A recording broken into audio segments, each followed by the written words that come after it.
Bom dia a todos e a todas. Eu me chamo Rony Filgueiras e estou aqui para fazer uma apresentação do trabalho do meu querido colega Filipe Pitanga, que se chama Panóptico Invertido, Democratizar o Audiovisual pela Narrativa de Rede. Vou fazer uma apresentação sobre o Filipe, que é advogado, colega também, jornalista, também colega crítico e curador de cinema. Ele é mestrando, né, do PPG-Com, da ECO, né, da UFRJ, também é professor da Academia Internacional de Cinema, AIC, da Casa do Saber e da Escola SESC. O Filipe é afiliado à FIPRESS, que é a Federação Internacional de Críticos de Cinema, e a Associação de Críticos de Cinema do Rio de Janeiro, a ACCRJ. Filipe também é curador do Cine Fantasy e FFF, do Fest Cine Pedra Azul, do Rota, Fica.vc, Olhar Periférico e de Cineclubes AIC e Estação Net.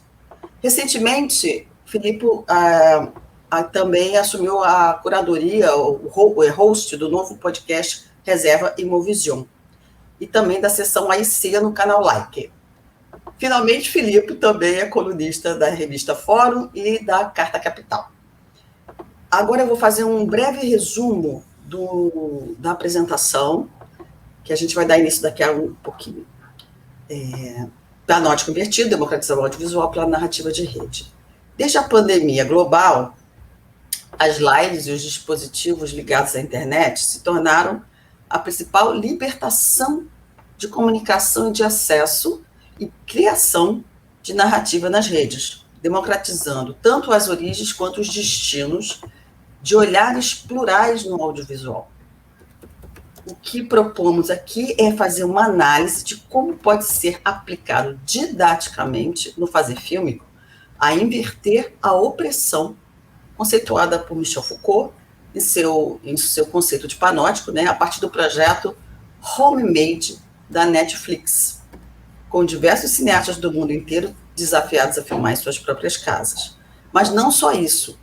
A nossa ambição é transpor essa experiência também para outros projetos que Filipe está à frente há mais ou menos 2 anos na Favela da Maré.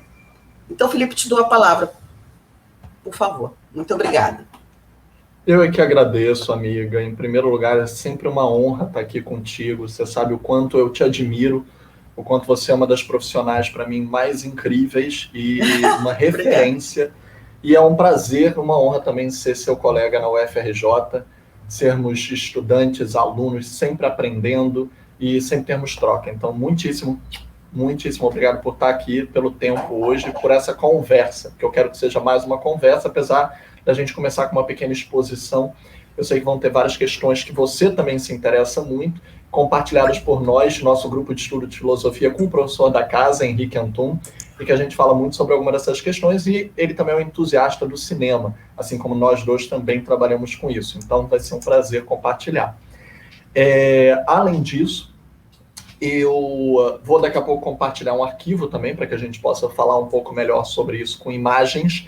Eu não vou colocar aqui texto, eu não vou fazer uma digressão textual a essa hora da manhã para a gente ler, não se preocupem, mas eu vou provocar a gente com imagens, já que eu falo muito, pelo menos as imagens vão também falar por mim.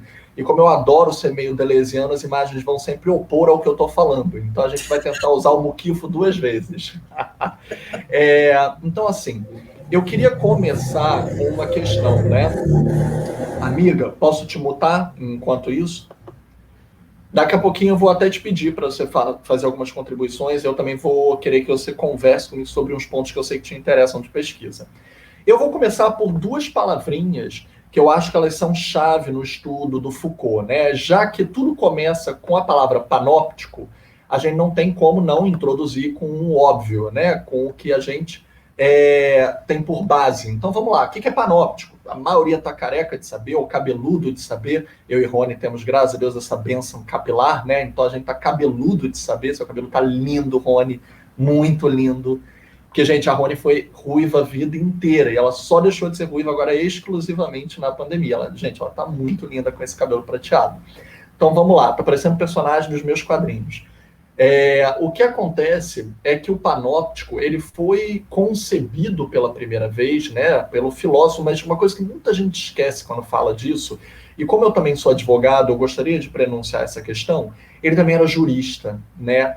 Então ele tinha um lado jurídico na visão dele de filosofia, que era o Jeremy Bentham, que em 1785 ele tentou conceber o que era uma prisão mais eficiente possível, com o menor custo para o Estado. Vamos lá, né, gente? A gente hoje, com a alta, né, da violência policial, encarceramento de populações negras, carentes, LGBTQs em massa, falar sobre otimizar, baratear para o Estado quanto ele pode vigiar e punir é muito severo, né? Então, esse filósofo, eu acho que são até duas coisas que hoje, infelizmente, a gente pode contrapor, mas esse filósofo jurista estava tentando economizar para o Estado quanto uma prisão poderia ser barata. Então, o formato clássico do que seria um panóptico é um vigilante no centro, então você poderia vigiar uma prisão inteira ao seu redor. E ao redor, estariam os cárceres, né, os encarceramentos. A palavra encarceramento também é bem interessante. Por quê? Hoje estamos em pandemia, está todo mundo confinado. E eu gostaria que a gente frisasse isso como uma inversão futura que a gente vai fazer. Por quê? Confinamento é diferente de encarceramento. Nós estamos confinados, em parte por vontade própria. A gente tem escolha. Se a gente quiser sair com todos os protocolos de segurança, a gente pode sair. Se a gente quiser sair sem protocolos de segurança, a gente também pode sair. A nossa própria conta e risco. Mas nós não estamos encarcerados, nós não sofremos um julgamento, um processo, devido processo legal, fomos condenados por sentença condenatória sem recursos, né? Então até transitar em julgado, e estamos sendo executados por uma força pública do que nós teríamos ou não cometido.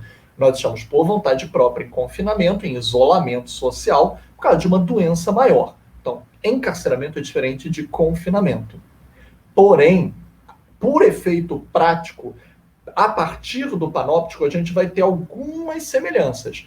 Porque da mesma forma que o encarcerado é vigiado 24 horas por dia para que ele não fuja, mas mais do que isso, se ele sabe que ele está sendo vigiado 24 horas por dia, ele vai estar também disposto a se comportar de uma maneira que ele não receba reprimenda.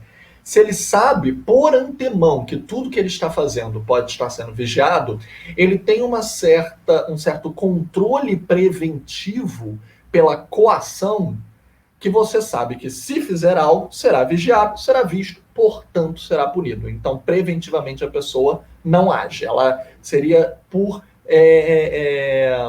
antecipação dos movimentos. Tipo aquele filme que todo mundo adora, Minority Report, do Spielberg, que prendiam as pessoas por prever os crimes que elas cometeriam. Então, entre aspas, seria isso. E no confinamento, a gente também está muito vigiado. Seja por nossa família, quem mora junto com pessoas, ou seja pelas redes. Porque mais do que nunca nós estamos mergulhados nas redes sociais, nas lives, estamos numa agora. Então a gente não tem como, hoje, existir socialmente, principalmente para o home office, principalmente para quem está seguindo confinamento ou distanciamento social, que não seja nas redes sociais. Mesmo na rua, eu potencialmente estarei no celular olhando a minha rede, me atualizando, mesmo que eu esteja atravessando a rua, e posso ser atropelado por isso. Então, partir do panóptico de 1785, do jurista filósofo Jeremy Bentham, para o panóptico que o Foucault vai ter como conceito, vai acrescentar duas palavrinhas.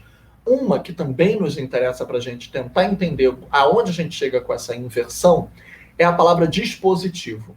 Naquela época, Foucault vai falar muito, a partir principalmente do livro Vigiar e Punir, que foi lançado em 1975, e eu vou introduzir aqui também um artigo daqui a pouco, eu vou linkar para vocês nos comentários, não se preocupem, então tudo vai ser linkado, mas eu vou compartilhar um artigo do Afonso Romano de Santana, que é um artigo que ele fez a partir, inclusive, das visitas do Foucault no Rio de Janeiro, na PUC do Rio de Janeiro, que ele, na época, coordenou, inclusive, foi uma das pessoas que recepcionou o Foucault, e que ajudaram a gerar, inclusive, vários dos raciocínios que dialogam com Vigiar e Punir, de 1975.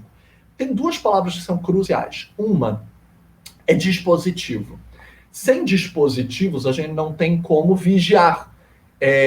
A gente precisa de uma máquina, de uma câmera, ou de outra pessoa pode ser um dispositivo, porque, como o próprio artigo do Santana vai ampliar, há lugares ainda sem a tecnologia de controle de câmera digital em todo lugar, mas uma pessoa vigia a outra por usos e costumes e denunciam para o Estado se a pessoa estiver fora de certo padrão comportamental. Então, uma própria pessoa pode ser um dispositivo. Então, o dispositivo aqui é um sinônimo de um meio usado para um fim, um determinado fim de vigiar. Esse dispositivo, que ele vai ser aplicado de acordo com a forma de uso, hoje a gente pensa muito associativamente com câmeras. No estudo do cinema, isso é um estudo de filosofia, dentro de uma ciência social, que a gente está falando sobre teoria comportamental coletiva de controle.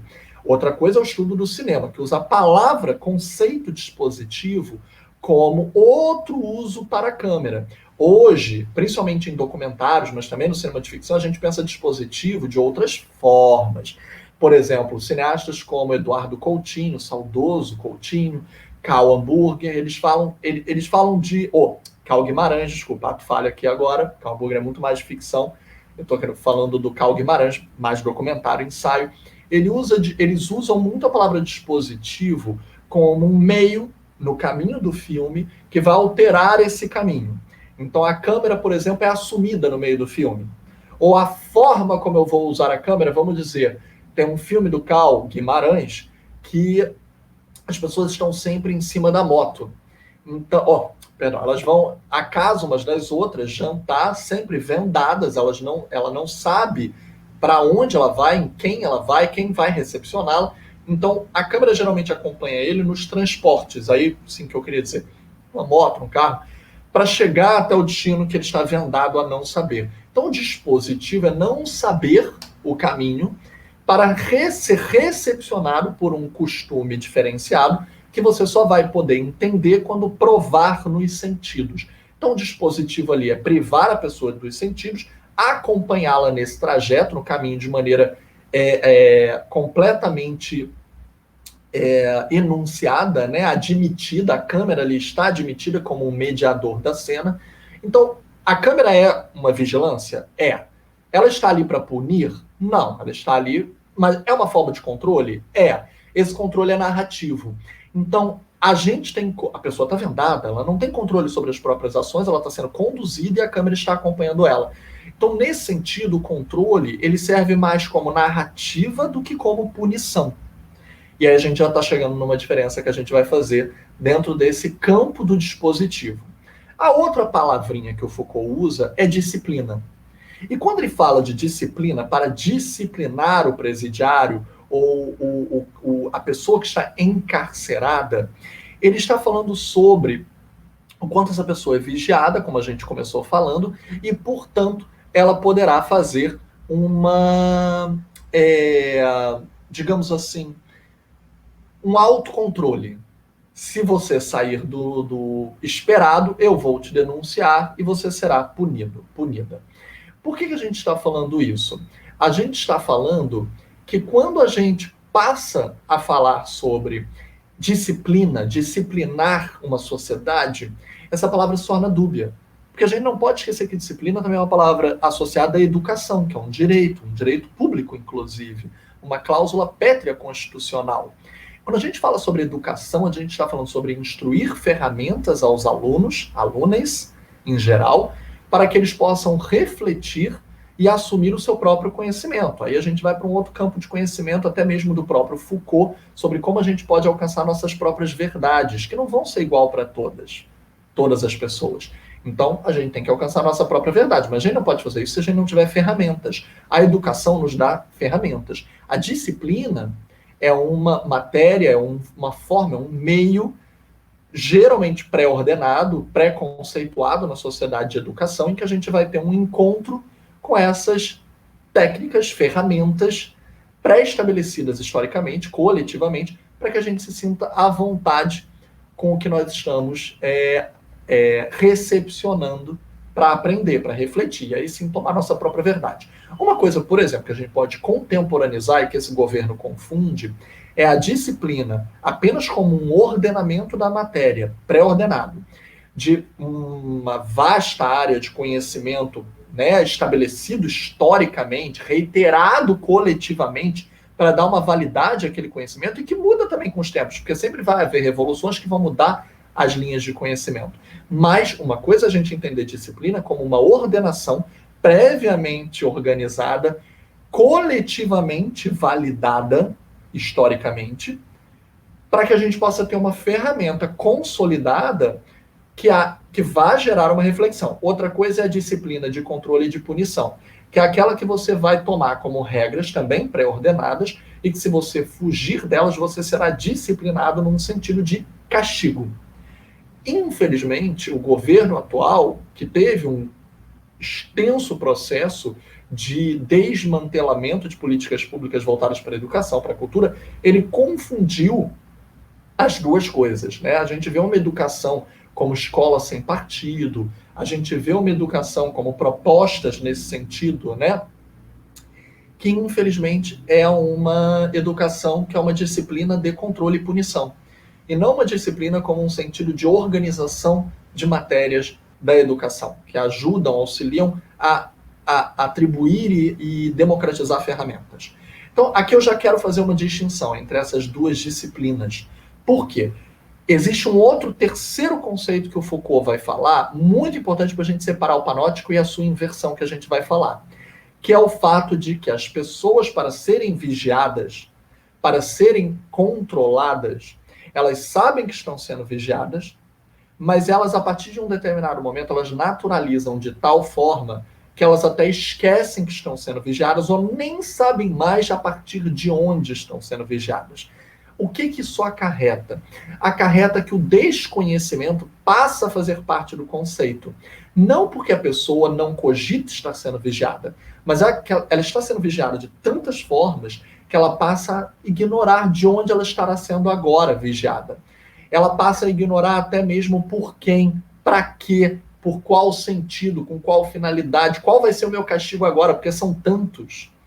Então, principalmente, se a gente fizer um recorte de raça, classe, orientação sexual, território. A gente sabe que alguns territórios são mais demarcados do que outros. No Rio de Janeiro, estamos na UFRJ do Rio, mas numa live que é internacional pelo YouTube. Mas no Rio de Janeiro, para quem conhece as regiões, sabemos que algumas regiões são privilegiadas em detrimento de outras. E que a polícia é muito mais violenta em algumas regiões do que em outras. Então, se a gente ainda aplicar esses conceitos, o desconhecimento da motivação da vigilância, do controle e da punição se torna, inclusive, uma arma. Porque ao desconhecer, você passa a estar ainda mais vulnerável a isso. Então eu vou compartilhar com vocês agora uma imagem, se a Rony me permitir, eu vou botar aqui pra gente uma imagem. Eu vou compartilhá-la como um todo, gente, então eu vou ficar um pouco às cegas. Eu só vou pedir para a Rony, se acontecer alguma coisa ou alguma questão, pode me trazer por áudio. Você está mutada no momento, mas quando for necessário, é só se desmutar e falar comigo, tá, Rony? Mas eu acho que não vai acontecer nada. Então, vou botar aqui para a gente poder visualizar melhor. Vou ficar um pouco às cegas enquanto isso. Vai estar na tela inteira. Isso aqui é uma clássica imagem, né? Nós temos do lado esquerdo o filme Laranja Mecânica, e do Kubrick, e do lado direito o quadro do Van Gogh, que já tinha passado por um tratamento psiquiátrico ambulatório, em que ele foi internado, e ele, de certa forma, ficou detido nessa instituição psiquiátrica. A gente vê o sistema rotativo, né, circulatório dos presidiários rondarem em círculos para que fosse mais fácil de vigiá-los. Isso é um encarceramento.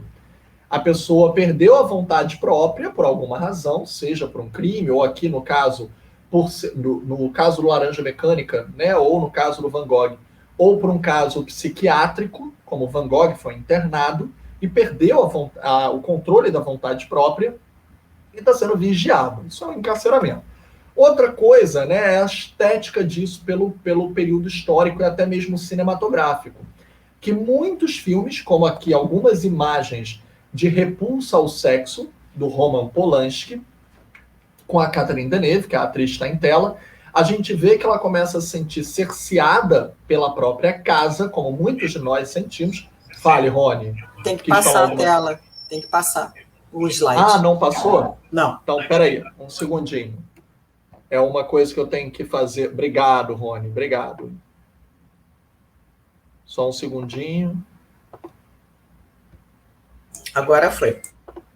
Pronto, agora vai. Então eu vou voltar aqui, só para a gente poder voltar à tela cheia. Obrigado, Rony, obrigado.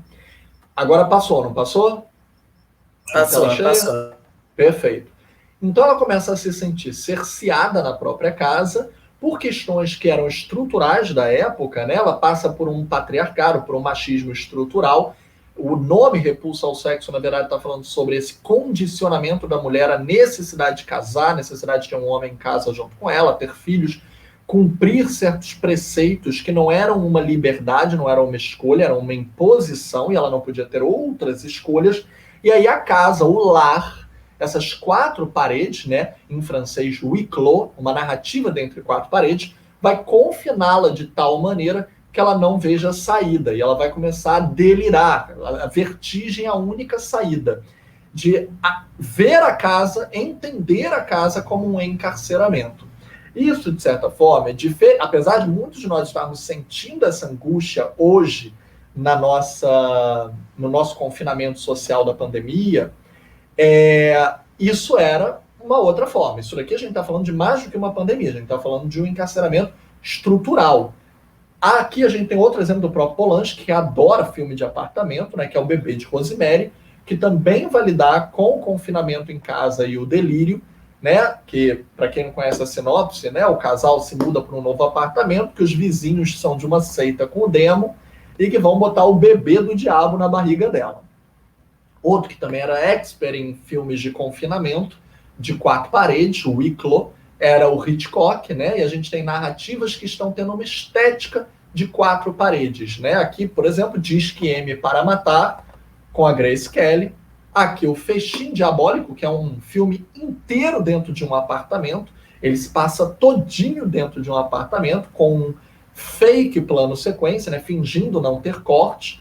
E aqui o famoso Janela Indiscreta, que o personagem está quase também do mesmo ator, Jamie Stewart, e também agora, voltando com a atriz Grace Kelly de Disque M para Matar, nós vemos o personagem com uma perna engessada, ele não pode sair de casa, então ele fica vigiando a vida dos vizinhos ao redor da janela dele, né? Aqui a gente vê uma visão panorâmica de todos os apartamentos que tem e que seriam como se fosse um espelho de Lacan. Cada apartamento aqui, cada janela seria uma frustração pessoal dele, o subconsciente dele, que estaria trazendo à tona esse imaginário no vizinho, projetando no vizinho suas próprias inseguranças, nos vizinhos, né? Aqui também, mas eu quero trazer também mulheres diretoras que também tratavam de filmes de apartamento, como a Chantal Akerman, desde os seus primeiros curtas-metragens, como O Quarto, La Chambre. Aqui o filme Jane Dillman, que também é um filme de apartamento, essa câmera não sai do apartamento dela em nenhum momento, e a gente vai quebrar a rotina dela e entender como ela está ou não confinada a essa rotina, e de forma até bastante chocante, porque ele é um filme naturalista, a gente vai vê-la descascar batata, a batata vai cozinhar em tempo real, e várias digressões vão quebrar essa rotina desse confinamento. Até o último filme dela em vida, antes dela também, né, partir, nos deixar, grande saudosa cineasta, franco-belga, que ela fez com a mãe dela, já visionária, que ela faleceu na década retrasada, né, na década de 2000. Ela fez com a mãe dela, ou 2010, agora eu não me lembro, mas talvez tenha sido o início de 2010. E ela vai falecer, e ela antes fez um filme com a mãe, confinada, porque as duas sempre moravam em lugares distantes uma da outra, que ela faz com Skype, ela visita a mãe, bota a câmera dentro de casa, confinada com a mãe.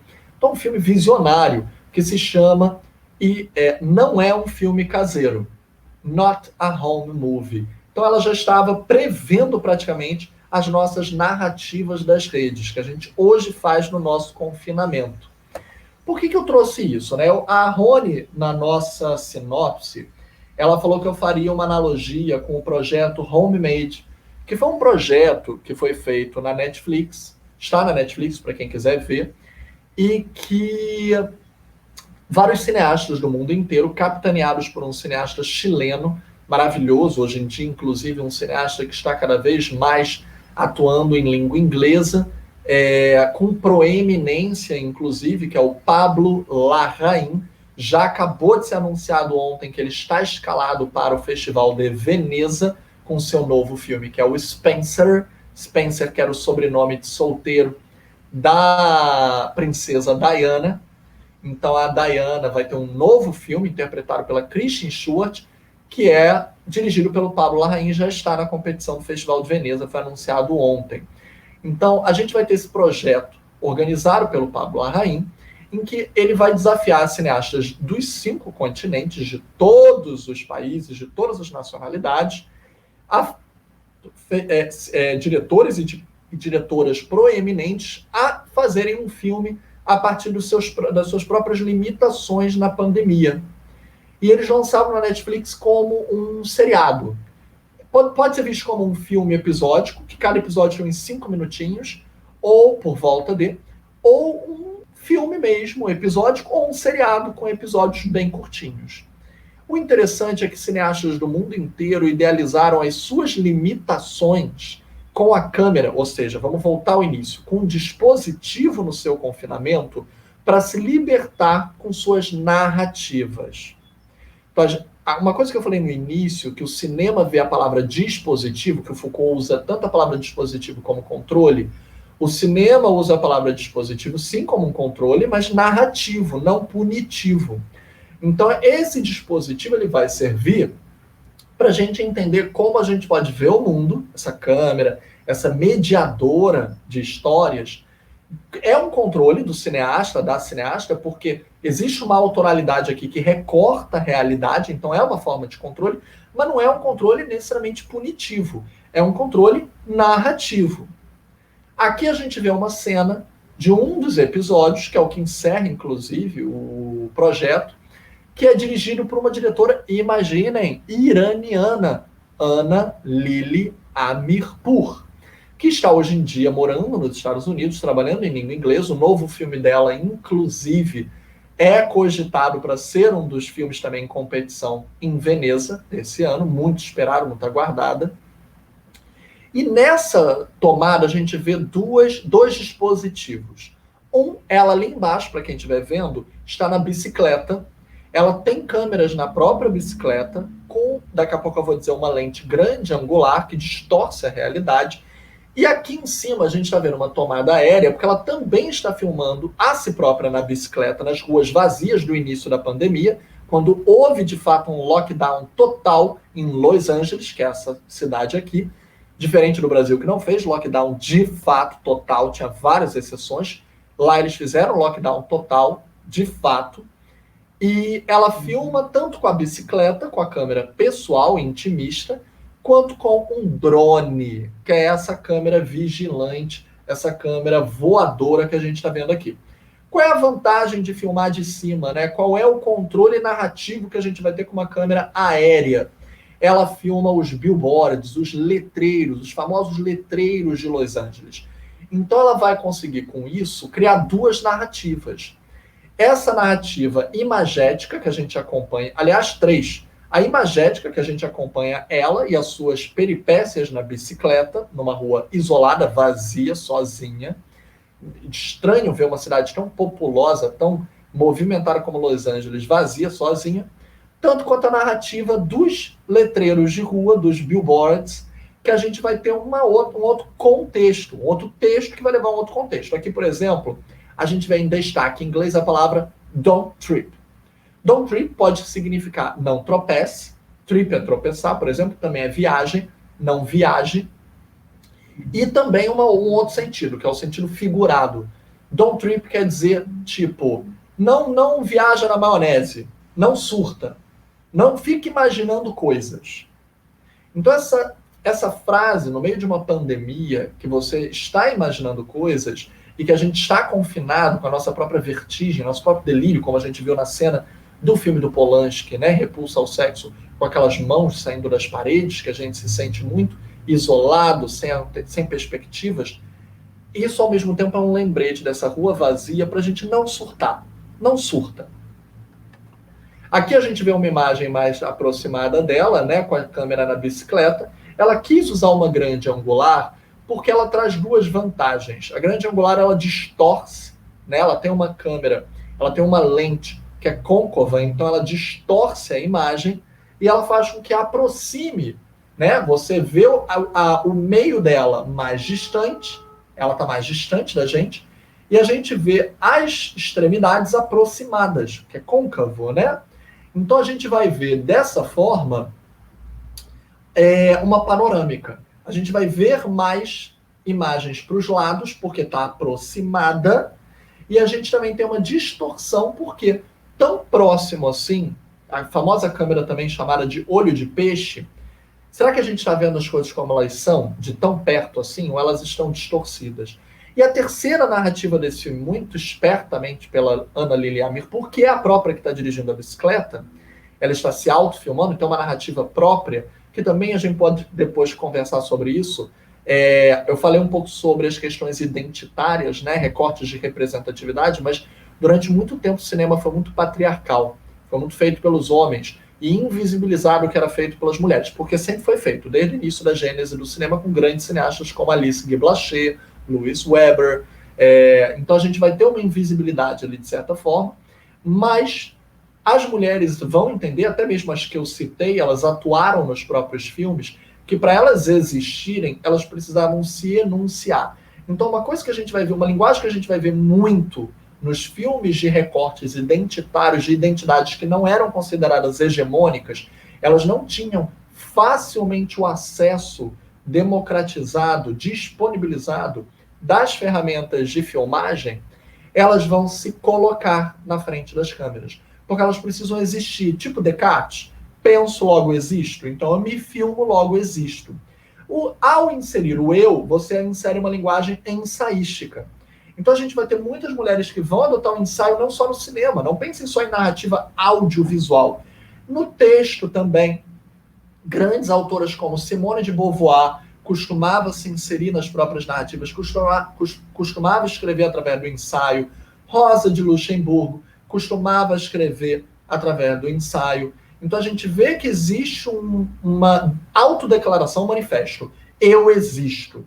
Portanto, eu irei me colocar. A própria Chantal, grande cineasta que eu citei anteriormente, se colocava na frente da câmera.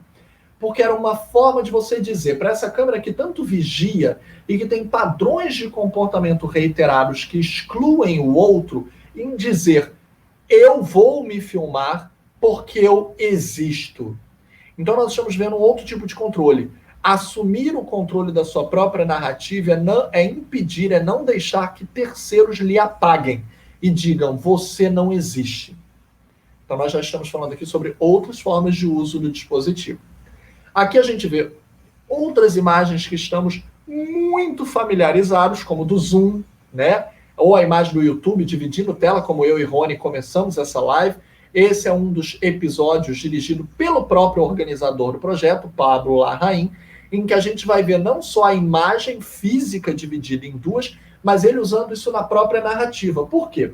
Se nós temos duas perspectivas, isso é importante, tá, gente? Porque a gente vai falar sobre inverter o panóptico. Se eu estou virando a câmera para mim e eu quero me filmar, eu assumo a minha narrativa e eu coloco duas pessoas simultaneamente em tela, eu estou vendo duas perspectivas. Essas duas pessoas precisam, três até em tela, né? Porque a enfermeira está ajudando uma das perspectivas principais, protagonistas, apesar da enfermeira estar ali como coadjuvante, o que também é uma questão. É uma enfermeira indiana, né, que a gente está vendo, e ela tem uma outra questão de classe, de raça. Existe uma hierarquia nessa imagem, mas daqui a pouco a gente volta a falar sobre isso. E ela domina uma técnica que o homem não domina, por estar no asilo, eu estou falando da narrativa. Mas, voltando ao quadro, né, são dois quadros, são duas perspectivas. Elas precisam concordar? Elas não precisam concordar. Elas podem estar em concordância, em sintonia, e podem não estar. O interessante disso, gente, é que essas duas perspectivas diferentes, elas podem se conflitar, criar um conflito, uma dialética aqui, né? E através da dialética a gente pode desinvisibilizar verdades que não nos seriam postas se estivéssemos ouvindo apenas um deles ou se não estivessem sendo enunciada esse controle da narrativa, esse controle próprio da narrativa.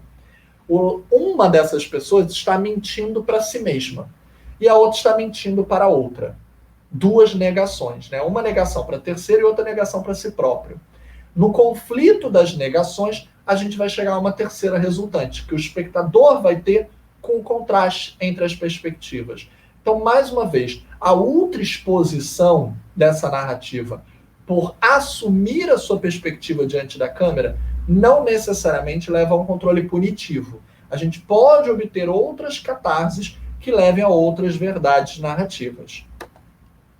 Aqui a gente vê um outro episódio desse projeto, dirigido pelo parceiro do Pablo Larraín, outro diretor famoso, chileno também, muito atuante em língua inglesa, hoje em dia, que é o Sebastián Lelio, do clássico Glória, e que refilmou o próprio filme Glória nos Estados Unidos em língua inglesa. É um fato raro, né? Pessoas refilmarem seu próprio filme, ainda mais em língua inglesa. O Hitchcock fez isso, né? Filmes que ele fez na Inglaterra, ele refilmou nos Estados Unidos, tudo bem, ambos em língua inglesa.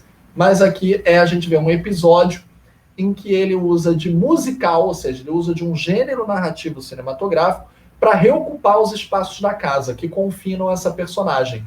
Então ela vai dançar e cantar dentro da própria casa, reimaginando a casa, o armário é um lugar aprisionador, ou amedrontador, ou a geladeira, eu não sei se eu vou poder prover para minha família, botar comida na geladeira. Ela vai até entrar na geladeira, cantar dentro da geladeira e ressignificar esses espaços que poderiam oprimi-la dentro do confinamento. E aqui o episódio também extremamente original do diretor italiano Paolo Sorrentino, famoso ganhador do Oscar de filme internacional por A Grande Beleza, e que neste episódio ele imagina dentro da própria casa uma narrativa com dois bonequinhos. O bonequinho da Rainha Elizabeth e o bonequinho do Papa Francisco, que são confinados juntos. Ele imagina um confinamento que os dois ficaram presos juntos. E eles vão não é se apaixonar, mas eles vão flertar um com o outro. Imagina, um flerte extremamente herege, blasfemo, e que ele não finge, ele assume, o diretor assume que está manipulando dois bonequinhos e narrando a voz deles. Opa, Papa Francisco, há quanto tempo? Oi, Rainha Elizabeth. Gente, assim como quando o pintor Pollock começou a fazer a sua pintura com dripping, né? E ele começou a divulgar sua pintura e falar que estava, por exemplo, né, fazendo algo revolucionário, muita gente contestou. Para quem não conhece as pinturas do Pollock, ele botava o quadro no chão e ele não pintava verticalmente, ele pintava horizontalmente, ele derrubava a tinta de cima para baixo. E o efeito de pingar ou de derrubar, a gravidade ajudava na explosão da tinta, né, ou das tintas. Muita gente acusou ele que uma criança podia fazer aquilo. Então eu digo mesmo, né, uma criança poderia filmar dois bonecos brincando um com o outro? Então a gente está chegando a alguma coisa aqui. Agora a gente está começando a falar sobre uma questão geracional. Será que isso realmente é uma narrativa? É uma forma de usar a câmera voltada para si próprio? Todas as câmeras voltadas para mim, disponibilizadas na internet, eu quero que todo mundo me veja. Em qualquer idade, sem a infraestrutura que esses cineastas renomados internacionalmente têm. Tem vários outros episódios que eu altamente aconselho que vocês vejam, inclusive episódios que usam a narrativa do WhatsApp. Bota o WhatsApp na tela, né? Filma o desktop, que é uma narrativa, né, de desktop que hoje em dia está muito popular, e que quem faz é mais uma vez uma cineasta mulher, negra, nesse cinema preto, de uma representatividade africana, que ela é da Zâmbia, apesar de hoje em dia morar na Inglaterra, que ela filma um projeto que fala de uma separação, o casal não aguenta viver mais junto na pandemia, mas não tem outro lugar para ir, e concorda em se separar dentro do próprio apartamento, dividir o apartamento, aonde um pode pisar e onde o outro pode pisar. E eles só se comunicam por WhatsApp, que é a narrativa que a gente vê. A gente só vê o que eles estão trocando no WhatsApp. Se eles trocam algum vídeo, a gente vê eles próprios, senão a gente só vê texto na tela. Então é interessante que ela usou o WhatsApp no desktop como filmagem da narrativa que ela está contando. E se ela não conta dessa forma, ela não existe naquela separação. Por quê? Porque a casa está dividida, ela não pode filmar a casa inteira, então ela só reocupa a própria metragem da casa através do WhatsApp, falando com o ex-marido que está do outro lado da casa, que ela não teria acesso sem o WhatsApp. Então a gente está falando sobre narrativas que vão começar a democratizar alguns olhares, alguns acessos que não existiriam se não fosse essa inversão do panóptico. A gente está se disponibilizando no mundo, a gente está se disponibilizando o acesso às nossas narrativas. Hoje, muitas celebridades recorrem a isso. Se a gente quiser saber onde uma celebridade está, é só acessar as redes sociais dela, como o TikTok, como as lives, como o Instagram, os Stories, o IGTV, os Reels, o YouTube. A gente praticamente sabe onde as pessoas estão 24 horas. Nós temos como controlar os nossos ídolos, nossas celebridades, né? Aqui a gente está vendo o Whindersson, para quem conhece, o comediante, a VTube, para quem viu o Big Brother recentemente, e no meio a Maísa, que era aquela criança do Silvio Santos, né? Cresceu, está até fazendo filme hoje em dia. Então, a gente está vigiado 24 horas. E a gente não é só nós mesmos. Nós temos hoje ferramentas nas próprias redes sociais que vão poder recriar a nossa narrativa. Seja usando, por exemplo, de memes, filtros, piadas, jogos. Então a gente vê aqui uns filtros bastante famosos no Instagram, por exemplo, que você pode fazer, também estão no TikTok, você pode fazer uma brincadeira, o que eu sou, qual animal eu sou, qual tipo de livro, de autor, quem eu seria no cinema, e aí, aleatoriamente, pelo algoritmo que representa quem eu sou na internet, dá uma resposta final, né? Da mesma forma, a gente tem vários filtros que deformam detalhes do nosso rosto, detalhes característicos, um sorriso ou um olho grande, uma maquiagem. Pode fazer efeitos especiais, como fazer chover dentro da nossa casa, inundar a nossa casa, mudar, de repente, a nossa casa pode ser uma casa mal assombrada, ou eu posso ser uma maquiagem de vampiro. Mas, gente, essas técnicas das redes sociais, elas são narrativas audiovisuais, tá? Elas sempre existiram. A gente pode ver nos filmes, por exemplo, hoje em dia o TikTok usa muito a dança, né? O desafio da dança. A gente pode ver numa técnica de montagem as mesmas questões que a gente acabou de falar, por exemplo. A gente pode ver o plano detalhe, que realça um detalhe nosso, por exemplo, na dança, o pé, o sapato, ou mesmo criar tensões narrativas. Aquilo que eu falei no filme do Pablo Larraín, olha aqui, que a gente falou de mostrar mais de uma perspectiva na tela, pode criar um conflito de perspectivas e, por isso, uma nova verdade. Eu estou ultra expondo uma mentira, porque os personagens estão mentindo para si mesmos ou para outrem. Mas como o Coutinho, grande documentarista brasileiro, falava, o Eduardo Coutinho, a gente pode obter uma nova verdade a partir de mentiras, ainda mais mentiras tensionadas entre si, ultra expostas. Por quê? Por causa da nossa própria verdade, da nossa própria reflexão. Quanto mais a gente tem à disposição, se tornam ferramentas.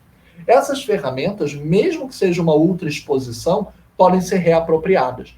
Então a montagem clássica de cinema já previu o que a gente faz com o TikTok.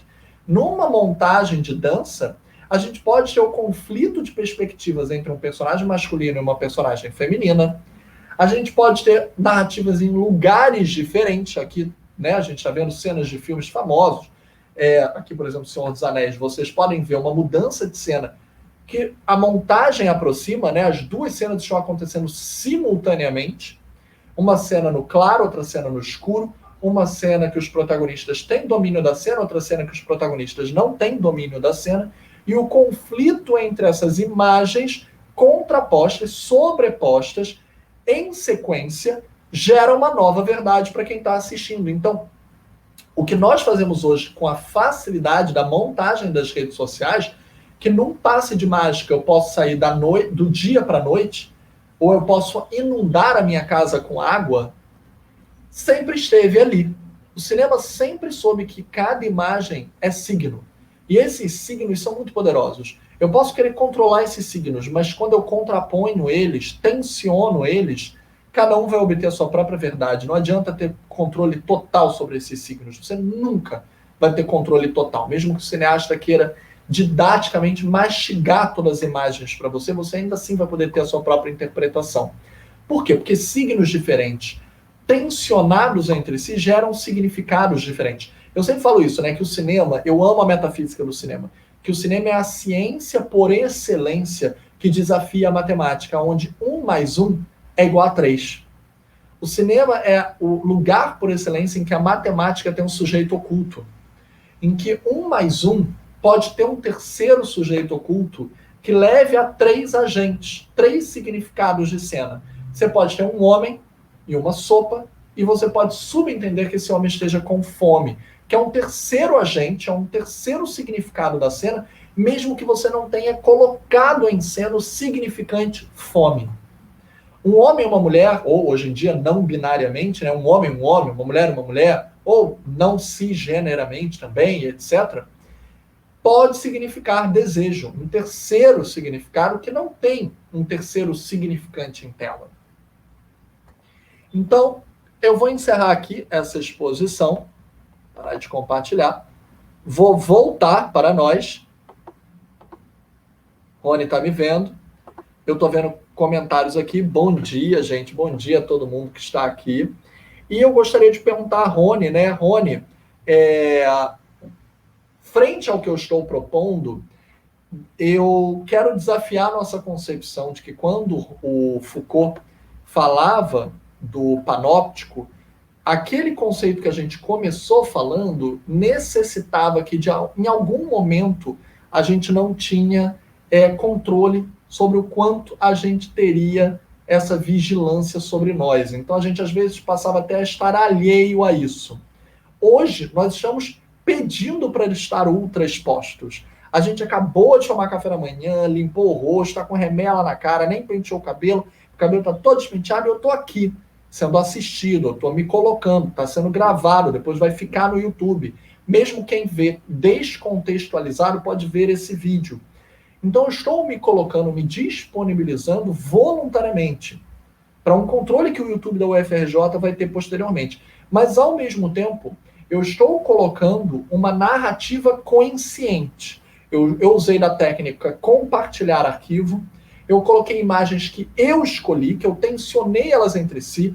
Eu e você somos amigos, temos pesquisas em conjunto, temos também pensamentos divergentes também, apesar de termos muitas coisas em sintonia, porque a gente é muito amigo e a gente se adora muito. E por causa disso, a gente também se escolheu. A gente combinou que você seria minha mediadora, eu estaria aqui palestrando, eu estaria debatendo contigo. Então a gente teve algum controle sobre nossas narrativas, mesmo que depois alguém que esteja assistindo posteriormente a nossa live possa te adorar e me odiar e dizer: nossa, como a Rony escolheu falar comigo. Ou o inverso, ou odiar ambos e dizer: eu não quero ver essa live, eu odeio os dois. Eu sei que essa eu não quero ver. E a gente não vai ter controle sobre isso. Porém, se a pessoa desafiar o ódio que tiver por nós e assistir as narrativas que nós tivemos aqui, alguma subjetividade em escolher os tensionamentos, assim como o episódio do Pablo Larraín, que eu coloquei duas perspectivas, estão um mentindo para o outro e o outro mentindo para si mesmo, a pessoa pode obter uma terceira verdade. Ela pode até dizer: eu odeio os dois, mas eles estão falando sobre algo que eu não posso discordar. Então eu pergunto a você, e como você leu o artigo, né, do Santana, que ele também fala sobre inverter esse panóptico, eu queria perguntar para você, antes da gente entrar para a próxima fase, você acha que é possível a gente inverter? Para sempre ser vigiado é ser punido? Ou o poder da narrativa, da autoralidade, da subjetividade, buscar nossa própria verdade, com o controle de algumas ferramentas que a gente possa, de fato, ter confiança nessas ferramentas pré-estabelecidas, pode inverter o jogo? Como o próprio Foucault falou, né? Onde há poder, há resistência, o Deleuze falou também, né? Então, na verdade, não existe essa cristalização, né? Esse poder em algum lugar, né? Tudo tensão, né? Na verdade, o poder não está em alguém, nem está num lugar, né? Sempre está em disputa. Então, vamos lá, vamos à disputa, né? Nós aqui falando, né? ou o nosso presidente, né, falando, né, mas na verdade a gente está tão acostumado com as mentiras, né, do nosso presidente, que a gente já dá isso como certo, ele vai mentir, né? Então você está com esse tipo de perspectiva, isso também te ajuda a enfrentar, né, o que está sendo dito ali. Não sei se eu me fiz entender. Não, super.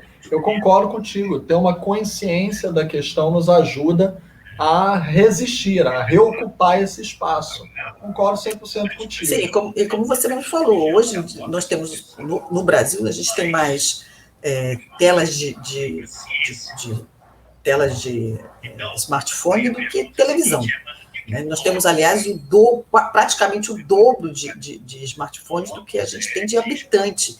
Então, assim, olha a quantidade de narrativas que a gente tem, né? E como é que isso está sendo tensionado o tempo inteiro. O tempo inteiro você está colocando a sua narrativa, ou a narrativa de um grupo, né? Nas redes. Né? Então, assim, bom dia, professor. Então, assim, isso é uma constante, isso só tende a ficar cada vez mais intenso, né? E é o tempo inteiro, né? Não stop, né? E você vê, por exemplo, um exemplo banal que a gente tem, quer dizer, seria banal, né? Que é o caso de violência doméstica, né? Contra as mulheres. Então, ontem, curiosamente, aquele casal, o DJ e a mulher, né, que era puérpera e estava sendo ameaçada e agredida constantemente, sob as vistas de duas testemunhas que não se pronunciaram, não interviram, e quando isso foi parar nas redes, inclusive no judiciário, como é que essas narrativas tomaram um vulto, né? E que essa mulher que estava aparentemente solitária, uma vítima solitária, de repente recebeu inúmeros apoios, inclusive do próprio judiciário, né? Que falou que ela está no seu direito de colocar essas imagens no ar, né? E o companheiro, ou ex-companheiro, dizendo que não, aquilo era mentira. Então, quer dizer, o fato da fala, né, da narrativa dele está sendo contraposta com imagens tão poderosas e que geraram uma comoção, né? Até a próxima, né? Na verdade, né? Porque isso é uma coisa diária que acontece no nosso país, né? Tanto com a violência doméstica contra mulheres, contra a violência de Estado, né? Contra as favelas e populações periféricas, de um modo geral, quilombolas e indígenas, né? Então, olha o poder disso, né? A gente começou falando de jurídico, né, de justiça, por causa do Bentham, mas hoje, por exemplo, vários crimes que acontecem na periferia, como a gente está vendo recentemente, eles só são sequer investigados, sequer processados, violência policial contra inocentes, etc., quando eles ganham a atenção das mídias, quando é filmado, quando a pessoa tem uma presença na mídia, como, por exemplo, foi recentemente o caso da bala, que não foi perdida, né? Porque essa bala ela tem endereço, mesmo que os policiais não tenham tido a intenção de balear a designer que faleceu recentemente, quando foi visitar a avó dela, tinha justamente mudado do bairro, porque a avó, a mãe, queriam que ela tivesse outra perspectiva, ela visita a avó e é baleada. Então, essa bala ela tem um alvo porque ela ali vai ser disparada sem o devido cuidado. Me diz se, por exemplo, para quem conhece o Rio de Janeiro e a Zona Sul, me diz se em Ipanema, se na Barra da Tijuca, num lugar nobre, o policial vai sair atirando a erro. Porque ele sabe que se ele pegar com uma bala perdida um político, um artista, uma pessoa rica, ele vai ser muito punido. E não só pelos próprios, ele vai ser punido pela sociedade. Ele vai ser tido como um monstro. Você viu o que aconteceu em São Paulo? Eles estão usando, como nos Estados Unidos, né, os policiais têm aquele dispositivo, que é uma câmera acoplada. Então, assim, tudo que eles falam, tudo que eles fazem é filmado. E pode ser usado contra eles, né? Então, assim, essa experiência está acontecendo em São Paulo, E os primeiros números que foram divulgados ontem nos jornais é que o número de homicídios, ou então, como se fala, autos de resistência, né, dos policiais, por exemplo, diminuíram assim drasticamente nos últimos, sei lá, acho que isso começou a ser contabilizado, acho que na década de 90. Então, assim, caíram drasticamente. Então, você vê como é que esse panótico, né, esse panótico invertido, né, que está sendo implantado em São Paulo, não sei se vai ser efetivado ou se vai se espalhar para o resto do país, né, como nos Estados Unidos, o que eu acho muito bom. Como é que isso pode ser usado, né, para, vamos dizer, diminuir esse próprio dispositivo de morte, de necropolítica, que é o próprio Estado, né, contra as populações vulneráveis, né? Total. E aí que vem a grande questão, né? Quando a gente lida principalmente com recortes que já são contra-hegemônicos, que seriam hipossuficientes perante o Estado, que teriam menos direitos ou menos aplicação de direito para eles, quanto mais a gente visibiliza e cria narrativas subjetivas desses espaços, mais eles têm voz dentro de um sistema que os invisibilizaria. No início, quando me apresentou, Rony, você tocou na questão da Favela da Maré.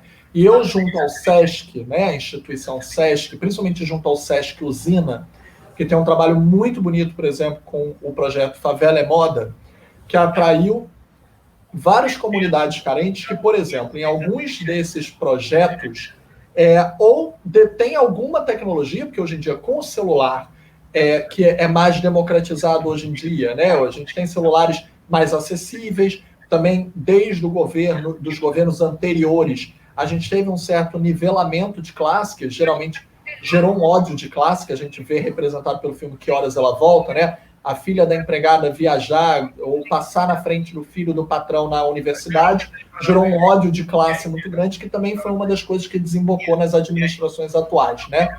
Com um olhar elitista. Então, essa democratização de acesso, ela também está sendo falada com esses cursos que a gente está fazendo. Por quê? Se eles detêm... Perdão, amiga, posso só mutar você enquanto eu estou falando rapidinho? Só porque eu acho que está vazando um som. Perdão. Mas a doutrina em si do audiovisual, aqui a gente fala doutrina não como dogma, não como lavagem cerebral, porque também existe essa palavra, né? O doutrinador como aquele que quer passar um dogma e não tem o direito de escolha. A gente está falando doutrina assim, como a gente começou a live falando, conceitos pré-estabelecidos historicamente, validados coletivamente e reiterados no tempo, que passam a ser um conhecimento em comum.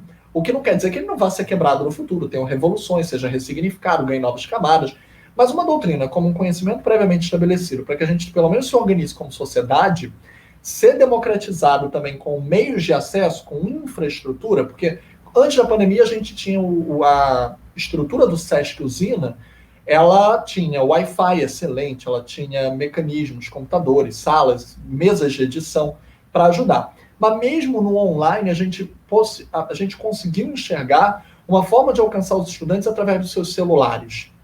E através dos seus celulares com linguagens que são do cotidiano, do dia a dia deles, do TikTok, do Instagram.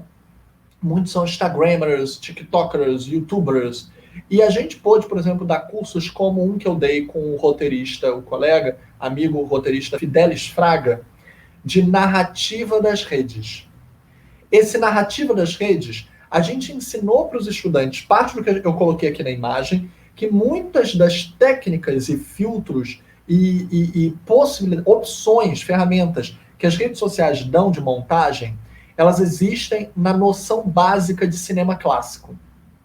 Então, entender que aquelas ferramentas sempre existiram e poder ter algum tipo de domínio sobre elas, de subjetividade sobre elas, é você poder usá-las formalmente, numa formalidade que a sociedade encontre, que a sociedade aceite, para que você possa construir narrativas próprias que sejam validadas socialmente, também tentar sair da caixinha e criar coisas novas, porque as redes sociais também vão sempre criar algo novo, e nessa mistura, nessa junção do conhecimento da técnica com a aplicação, conseguir alcançar ambientes fora da sua bolha.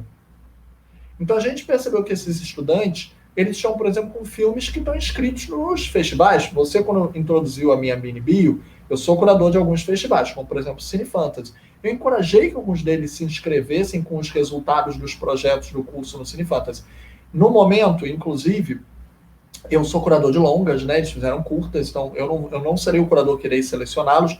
É uma coisa extremamente isenta, é um olhar terceiro, impessoal até, não existe a minha pessoalidade ali, mas nessa 12ª edição do Cine Fantasy, inclusive, a gente vai fazer algo inovador, né? Eu estou assinando pela primeira vez como diretor do festival também, e vão ser só curadoras e juradas mulheres. Que, aliás, Rony, você está convidadíssima como jurada, tá? Só para te avisar. Então, eu sabia que curadora você não ia ter tempo agora de ver a porrada de filme que eu ia te mandar, então eu não quis te abusar, mas como jurada para setembro, eu acho que você consegue ver. Então, vão ser só mulheres. Então, olha que legal. E mulheres com olhares muito plurais, porque nós temos curadoras e juradas que estão sendo e serão mulheres indígenas, periféricas, mulheres brancas, negras, orientais, cis, trans. Então a gente tem um olhar extremamente plural. Age. Também, terceira idades. Um olhar... Sim, mas é interessante, é importante a gente falar sobre o olhar geracional, né? Então, assim, essa questão, ela vai dar para esses jovens da Maré, por exemplo, que como estávamos online, tivemos estudantes de muitos mais lugares, mas estudantes já estavam conosco presencialmente, também permaneceram online. Alguns deles, inclusive, auxiliados pelo sistema, que puderam dar chip para alguns sistemas, pôde-se dar um auxílio, né, de chip com internet, etc. Então, a gente teve alunos que permaneceram dentro dessa democratização de acesso dos espaços e que, olha, estão sendo avaliados por alguns dos maiores nomes das mulheres do audiovisual atual em olhares plurais, como cineastas indígenas, cis, trans, LGBTQIA+, em geral, pretas. Então, assim, a gente está tendo, dentro desse acesso, um fura-bolha, que o trabalho dessas pessoas vai estar sendo assistido por muitos outros olhares. Eu não estou como curador nessa edição, eu estou só como diretor, então eu aconselhei que se inscrevessem. O destino dessas pessoas daí para frente está na mão das curadoras. E isso é um encontro de olhares que está visibilizando o trabalho dessas pessoas que elas não teriam antes, se elas não estivessem se entregando às redes, invertendo esse panóptico, sendo sim olhada pelo mundo, conscientemente, mas dominando as técnicas do meio, que eu acho que também é uma coisa que sempre foi invisibilizada, porque a educação sempre foi elitista. E se você não educava, se você não dava as ferramentas de disciplina, de matéria, orgânicas, você inibia, você impedia com que essas pessoas pudessem usar a técnica para se comunicar, né? Porque também é linguística, audiovisual também é uma linguagem, é discutível, tem gente que diz que não, mas predominantemente e pudesse se comunicar com o outro de maneira inteligível e validada socialmente. Então, eu até pergunto a ti, Rony, e a gente poder dialogar um pouco sobre isso, nós como estudantes, mas nós também como professores, você fazendo o seu doutorado, você também está dando palestras, você também está dando aulas, você também está em classes, em grupos de estudo, e a gente vê colegas de classe, alunos, etc., de inúmeras fontes, inúmeras bolhas. Então eu lhe pergunto, como você vê isso para você, né? E como você acha que pode, através do ensino, democratizar esse acesso e ampliar, através do conhecimento das técnicas, a inversão, né, do nosso controle das nossas narrativas nesse mundão que está nos vigiando? Quanto a educação e essa democratização das ferramentas pode nos ajudar na sua experiência prática?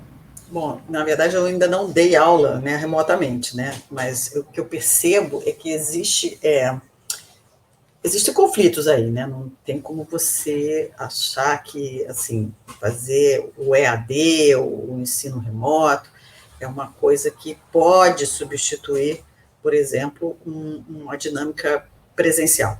Isso aí é impossível.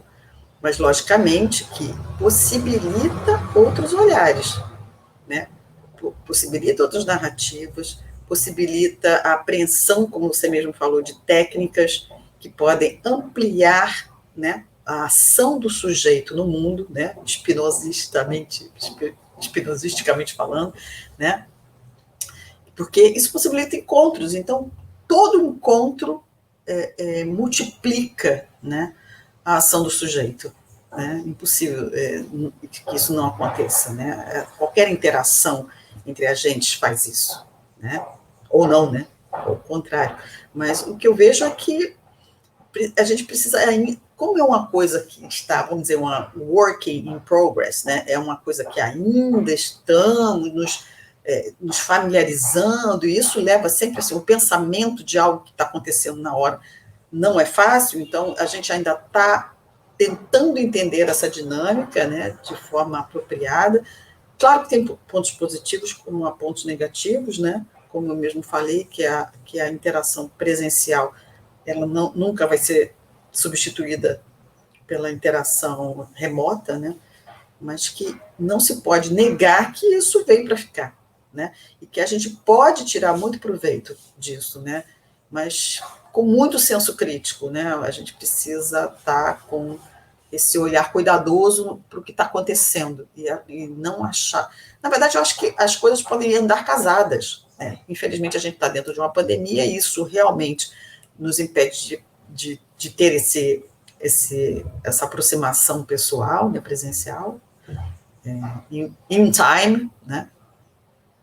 Só que quando isso passar, porque tudo passa, né, a gente pode sim se apropriar disso de forma mais, vamos dizer, proveitosa, né, fazendo com que as pessoas que estão, lógico, que não podem estar aqui com a gente presencialmente, porque estão acamadas, ou porque estão doentes, ou porque estão, não sei, com outros compromissos que não podem sair, porque a gente sabe muito bem que uma coisa que nos impede do ir e vir é justamente, por exemplo, no caso de alunos que eu conheço, inclusive, né, muitos colegas que falta grana para a passagem, né, e muitas vezes essa interação que se dá em rede ajuda a, pelo menos, não estar completamente desconectado com o que está acontecendo, né, seja em cursos livres, seja na própria universidade, como está acontecendo agora com a gente aqui, né, nesse ambiente virtual, né? Então, é isso, eu acho que a gente tem que se apropriar dessas ferramentas, porque é inevitável, mas sempre com um olhar muito cuidadoso para o que está acontecendo, né? E nunca, jamais dispensar nossos encontros, né? Nossos encontros presenciais, né? Fazer dessa ferramenta mais uma ferramenta, e não algo que seja substituído, né? Acho que é isso. Verdade, é isso mesmo. Eu concordo contigo, até porque, infelizmente, vai além da autonomia da vontade, né? Se a gente só ficar na filosofia e pensar, a autonomia da vontade ali é total, a pessoa tem ingerência da própria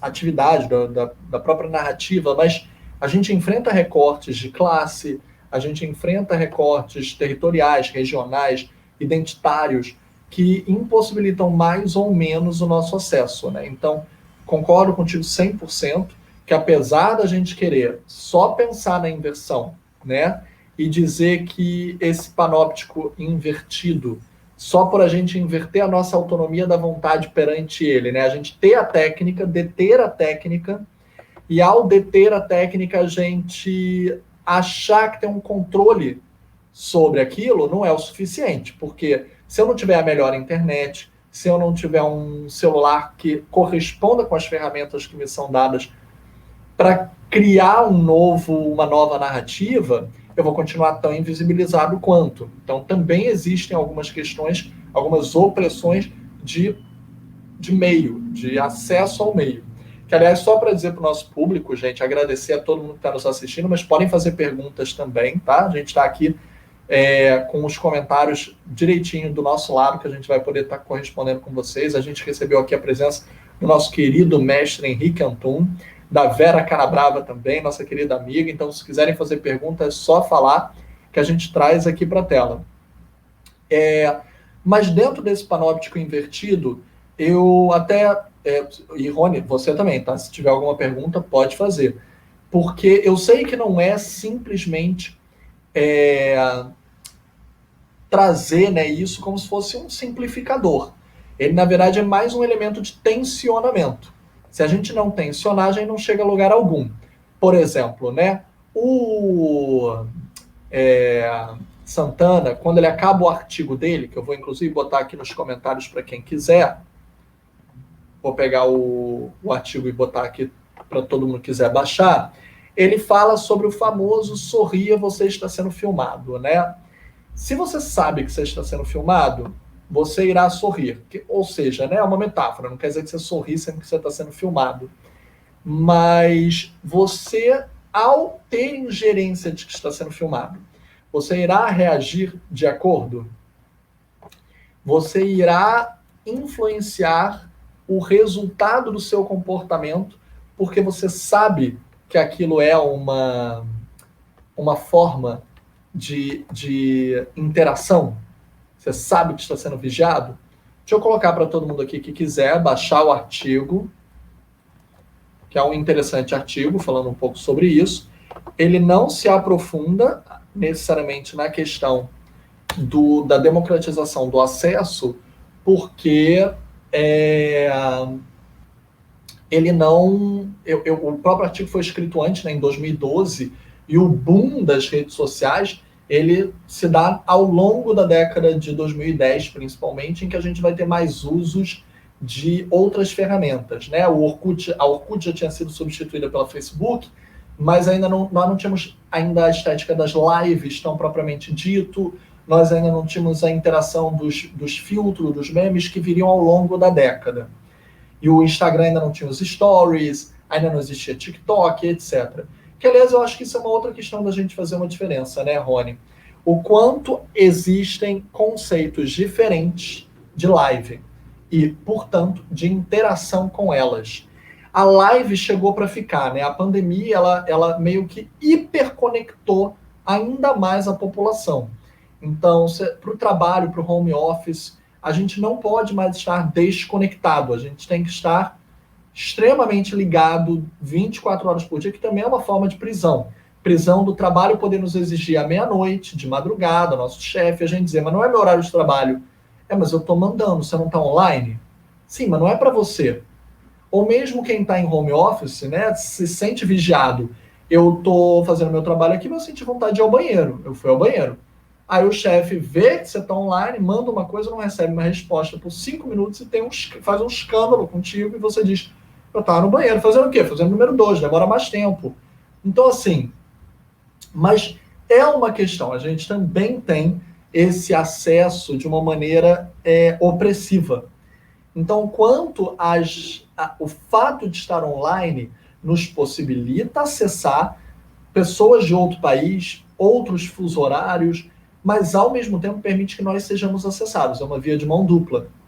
E a gente está mais estressado com isso, a gente precisa de um controle próprio, né? Autocontrole, na verdade, para a gente não enlouquecer. O quanto mais a gente está nas redes, a gente está menos em casa, menos na nossa privacidade, ou menos dormindo, e achando que a gente tem que estar ultraconectado, achando que a gente tem que estar muito com uma alta visibilidade. E a gente entra um pouco com o Bauman, né? O quanto a gente precisa estar. Porque essas questões, elas geralmente viraram fluidas. Elas, de fato, viraram a Matrix. Não tem como negar essa referência. E o quanto a gente quer estar no mundo virtual como uma compensação consciente ou inconsciente do nosso próprio viver. A gente tem uma carência, a gente está sozinho ou solitário, e sozinho e solidão são duas coisas diferentes, né? Posso estar sozinho, porque eu quero estar sozinho, e eu posso estar numa multidão e me sentindo solitário. Então, quando a gente está projetando psicanaliticamente, socialmente, esses vazios que não dão vazão, e a gente está entrando nas redes e hipercompensando essas várias realidades, que também geram discrepâncias, né? geram distorções, como, por exemplo, os incels. O incel foi criado pela distorção de estar constantemente na rede. Então, a mera inversão do panóptico, ela não pode caminhar sozinha. Porque só de ter as técnicas, você pode gerar, por exemplo, um monstrinho que está nas redes com pseudônimos, que pode cometer violências nas redes e que, infelizmente, pode ser o pior do exemplo que a gente está dando do domínio do autocontrole da narrativa. O quanto a gente também precisa, é tipo dirigir na estrada, a gente não dirige só por nós mesmos, a gente dirige por nós e pelo outro. Porque pode vir alguém embriagado e bater no nosso carro. Então, o quanto a gente também precisa desse autocontrole e controle de terceiro, que ainda é um controle. Não deixa de ser. Porque senão o carro embriagado pode bater no nosso carro. Então, a palavra controle, por si só, ela é sempre negativa? Será que ela é sempre negativa? A gente começou desmistificando a palavra disciplina com duas acepções, né? Disciplina como conceito pré-estabelecido historicamente, reiterado no tempo e validado coletivamente, para que a gente possa ter alguma segurança, porque senão a gente não vai ter nada onde a gente pisar. Mas disciplina também como um conceito de punitivo, né? Se você sair dos trilhos, eu vou lá na palmatória te bater. Então, existe também dentro do controle esses dois lados. Um autocontrole, porque a gente também tem que ter um pouco de controle da nossa própria narrativa, senão a gente também sai dos trilhos, mas aqui não em relação a indisciplinado, mas em relação à loucura mesmo. A gente pode surtar. Aqueles slides que eu mostrei foi don't trip, não surte. Né? Então, nessa pandemia, uma das coisas que a gente fica dizendo para nós mesmos é não surta, volta a colocar uma perspectiva aí. Então, disciplina e controle tem dois lados mesmo. Eu pergunto, Rony, já que você citou o Spinoza também, o quanto esse autocontrole está em mente? O quanto a gente não é só maléfico, né? Não tem só malefícios, também tem benefícios da gente lidar com isso. Olha, uma pergunta complexa, eu vou ter que pensar para te responder, mas eu queria te rebater, eu quero te devolver uma pergunta. Fale. Você é advogado, e o que a gente está vendo hoje em dia é essa onipresença, né, do home office, né? Como é que isso, na verdade, está fazendo ruir todo um arcabouço de leis, por exemplo, que protegeriam o trabalhador, né, contra a exploração, por exemplo, né, do seu patrão, né, digamos assim, né?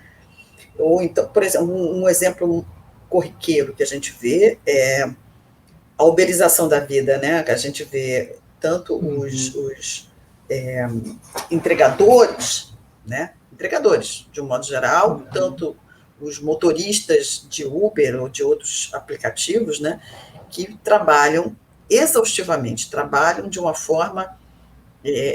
viraram prisioneiros, literalmente, né? Porque eles têm que ficar online para poder ganhar dinheiro, e quanto mais eles estão online, mais dinheiro eles ganham, e isso vira um círculo vicioso, né? E como é que isso pauperiza, né? Como isso torna frágil e vulnerável vamos dizer, os usuários e empregados, né? Diante dos empregadores, que na verdade não tem nenhum tipo de encargo, principalmente aqui no Brasil, né? Na Inglaterra é diferente, né? Porque a lei trabalhista lá obriga o Uber, né? A principal plataforma, né, de transporte, a pagar direitos trabalhistas, né? Enquanto no restante do mundo, na maioria, né, dos países que fazem uso dessa plataforma, os empregados não têm nenhum tipo de garantia, seja quando o carro quebra, seja quando ficam doentes, seja em relação a férias, né, vamos dizer, 13º e por aí vai, né? Você até voltando ao nosso tema de cinema, né, a gente vê no filme da McDormand, né, gente, o que ganhou o Oscar agora, eu esqueci completamente o nome. Nomadland. Nomadland, né? Você vê essa relação, né, de como a gigante Amazon, né, faz com que os seus empregados fiquem confinados por horas e horas e horas. Uma coisa que me chocou foi aquela cena em que eles estão no grande refeitório, fazendo aquele breakzinho ali para o lunchtime, que na verdade é uma banana, né? Uma banana, um iogurte, uma coisa assim, que realmente a relação deles com comida é um negócio muito esquisito. Mas que você vê que não. Eu li que o Bezos, por exemplo, quando os CEOs que trabalham para ele estavam perguntando, vem cá, a gente vai ter que colocar ar-condicionado, porque lá no Texas é muito quente. O Bezos falou assim, não, imagina, que ar-condicionado naqueles galpões, de jeito nenhum, vai encarecer muito. O que aconteceu? Eles tinham, por lei, né, eles eram obrigados a colocar à disposição dos empregados que passassem mal, enfim, tivessem algum tipo de mal súbito, ambulâncias, né, e uma equipe de socorristas, né?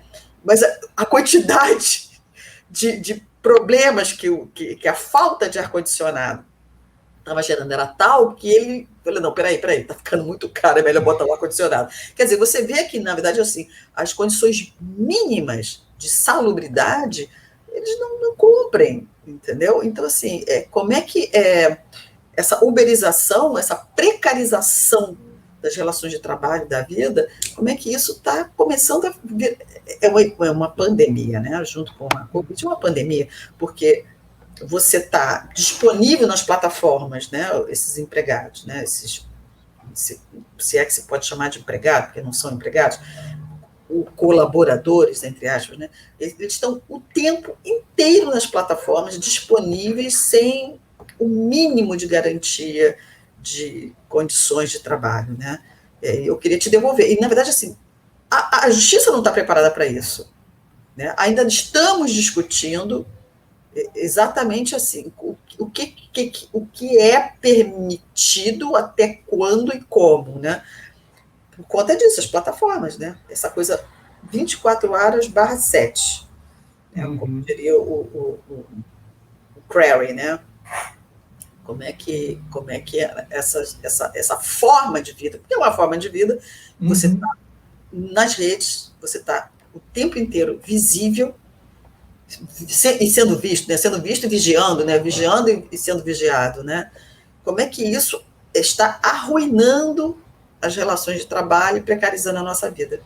Eu estou te devolvendo essa pergunta. Não, é uma excelente pergunta, porque eu também sou advogado, né? Eu também tenho essa formação e eu sou muito desencantado com o direito, porque apesar de eu utilizá-lo, e ele é uma vantagem na minha vida, na minha carreira, eu trabalho com cinema, todo mundo que me conhece e que acompanha o meu trabalho sabe que eu trabalho com cinema, mas eu não nego, já sempre falei isso, nunca neguei, que o direito sempre me deu muitas vantagens dentro do trabalho com cinema. Eu entender de contrato, eu saber fazer uma pessoa jurídica, mas processualmente, eu vou te dizer que eu sou muito desencantado. Eu acho muito importante você saber o seu direito, muito. Mas eu acho que o nosso judiciário nunca esteve tão conservador. Eu acho que a nossa jurisprudência nunca esteve tão contra a sociedade, sabe? E apesar de um ou outro norte importante que às vezes a gente tem, né? Tipo, que às vezes vem dos lugares mais insuspeitos, né? O ministro que acabou o Celso de Mello, que acabou de se aposentar, ele foi colocado, imagina, né? Ele era o que estava mais tempo, 35 anos no cargo, no STF. Ele foi colocado pelo Collor. 31, então, perdão. Ele foi colocado pelo Collor, e porque era primo do Collor. E quem diria, né? Alguém que a gente pensaria que viria de uma política que não nos representa necessariamente, foi uma pessoa que teve voto paradigmático para a gente poder ter o reconhecimento da identidade trans, Sim. Mudar a carteira de identidade, do aborto, Sim. de anencefalo. Sim. Então, assim, uma pessoa, às vezes, que vem de uma política, outro tipo de partido, outra questão partidária, pode ser reconhecida, às vezes, pode se atualizar e mudar o pensamento com o tempo e entender que o direito urge, E não dá para ele permanecer engessado com vontades partidárias. E aí, por que nós estamos falando isso? Nós estamos... obrigado, a Verinha Canabrava até complementou aqui o nome dele. Obrigado, Vera. Então, nós estamos falando porque o direito ele tem que servir à sociedade. Se as pessoas engessam e acham que ele tem que servir a um momento partidário, que é o que está acontecendo, inclusive, agora, né, nesse momento, uma certa exigência de que o direito ele deve seguir apenas uma visão única de mundo, ele não é um direito. Ele deixa de ser um direito, ele passa a ser uma imposição. Se você não pode exercer esse direito, ele não é um direito. As questões identitárias que a gente falou, elas sempre estiveram excluídas do direito. Então era mais fácil, inclusive, de controlá-las. Por quê? Se a pessoa, por exemplo, é presa sem uma motivação evidente, clara, era muito mais fácil de colocá-la num sistema em que ela fosse vulnerável, uma certa vulnerabilidade. E a gente, com isso, a gente passa a poder falar sobre uma outra coisa, que é a quem serve o direito, que infelizmente a gente sabe que sempre foi uma coisa elitista. E por causa disso mesmo, a gente também está falando sobre uma questão fluida. A gente sabe que o direito não serve a todo mundo. Eu próprio falei, eu sou desencantado com a questão processual, né? A prática do direito, apesar de que ele é importantíssimo a gente saber os nossos direitos, como exercê-lo, mas ao mesmo tempo eu digo que nós temos uma falta muito grande da democratização do acesso à informação do direito. Na lei diz, né, que você não pode se escusar a seguir a lei alegando desconhecer a lei. Esse pressuposto é para a gente não entrar em caos total. Você não pode dizer que você não pode usar drogas no aeroporto, por exemplo, ali na frente de todo mundo, dizendo, eu não sabia que não podia. Eu não sabia que não podia matar. Eu passei a morar aqui há pouco tempo. Você não pode fazer isso. Então tem alguns imperativos categóricos, como diria Kant. Mas se você não tiver uma ampla democratização de acesso à educação desses direitos, é evidente que não matarás é um direito muito fácil, porque ele não é só jurídico, ele é bíblico, ele está nos usos e costumes, ele é um impeditivo categórico geral, que é falado desde criança, está nos filmes, quem mata é castigado nos filmes, etc. A não ser que seja no exercício da função, policial, um agente secreto, James Bond. Então, assim, você é imbuído disso desde o princípio. Mas esses direitos são fáceis. O direito do trabalhador não é imbuído desde a educação básica na escola. O cinema não é imbuído como uma matéria básica na escola. E deveriam ser. A gente não tem o acesso de base. Quando eu falo, por exemplo, sobre essa democratização do acesso que a gente fez com o SESC, em projetos como o Favela é Moda, com a Maré, a gente está falando, por exemplo, que o SESC tá levando essa disciplina, essa opção de ferramenta no ensino fundamental. A gente não está dando só para pós-graduação ou graduação, a gente está dando no ensino fundamental, para jovens, adolescentes, pré-adolescentes. E eles terem acesso a isso é muito importante. Por quê? Porque a gente fala sobre algo a mais do que só o acesso. A gente está falando sobre quando, como, onde. Então, ela está falando nos comentários, não sei se você viu. Ela fala, como vocês sabem, sou psicanalista e abre-se desse campo o debate. Em aberto, sessão de análise online. Porque, por exemplo, né, o trabalhador que está sofrendo, como a gente falou, né, evocando Bauman, e não tem como não evocá-lo mais uma vez, os direitos também se tornaram relativos, fluidos. Por quê? Porque quando a gente está falando sobre a aplicação do direito para uma sociedade que não é justa, não é equivalente, né, paritária, a gente está falando sobre... Na teoria, ela é. Se a pessoa entra no sistema, ela, na teoria, vai ter o mesmo acesso àquilo. Só que se ela desconhece, como ela pode pedir? Se ela tem um defensor público que acha já que a pessoa favelada, periférica, é condenada ou é condenável, como ela pode exercer o direito dela? Então também precisa haver uma consciência que não é só o acesso disponibilizado por quem tem o privilégio, mas também de base ensinado para quem não costumaria ter esse acesso. Então, como a Vera falou, para a psicanálise, por exemplo, esses profissionais estão enlouquecendo online, que está tudo ao mesmo tempo, está tudo simultaneamente, está tudo apoplético, essa pessoa não precisa ter acesso a também formas de saúde mental, saúde emocional. Se ela não tem a informação a isso, ela nem sabe que ela está doente. Esse é o pior problema. Ela acha que é o normal e que ela é quem não está dando conta, ela é quem não está aguentando. Então, o jovem que, por exemplo, é cooptado pelo tráfico, por exemplo, né, numa comunidade, que ele esteja até estudando, mas ele não entenda, ou ele não é dado a ele a opção de saber que a opção de se profissionalizar e de ter um trabalho validado pela sociedade, de ter a possibilidade de ascensão nessa categoria, ele passa a achar que é natural aceitar aquela opção do tráfico, por exemplo. Até porque é onde o Estado não está, então vira um poder paralelo. Romantizado até. Então, se a pessoa não tem o... É tipo a nossa visão, né? Eu continuo... É até uma coisa que eu acho que você vai poder falar muito bem também. É uma coisa até que nossa colega aqui de casa, né, Ivana Bentes, é nossa colega, gente, eu digo colega, nossa mestra, professora, né? Mas, ao mesmo tempo, é nossa colega porque ela é colega crítica de cinema, já fomos todos das mesmas associações. Hoje a Ivana não está necessariamente exercendo essa prática, mas ela continua sendo nossa colega de cinema. Então, Ivana teve um famoso debate, né, por exemplo, com o Padilha sobre Tropa de Elite, e há de se falar sobre isso, né, o quanto Tropa de Elite foi uma estética colocada numa narrativa, o quanto... Aí é o ponto cego do início da nossa apresentação que a gente está debatendo agora, né? Tá, eu democratizo as ferramentas de narrativas das redes, narratividade para eu criar minha própria história, para eu poder falar minha própria história, mas o quanto essa ferramenta do audiovisual é utilizada numa opressão de gênero cinematográfico, então eu quero fazer um filme de ação. E no filme de ação vão ser os bandidos contra os mocinhos. Aí o mocinho é o policial do BOPE.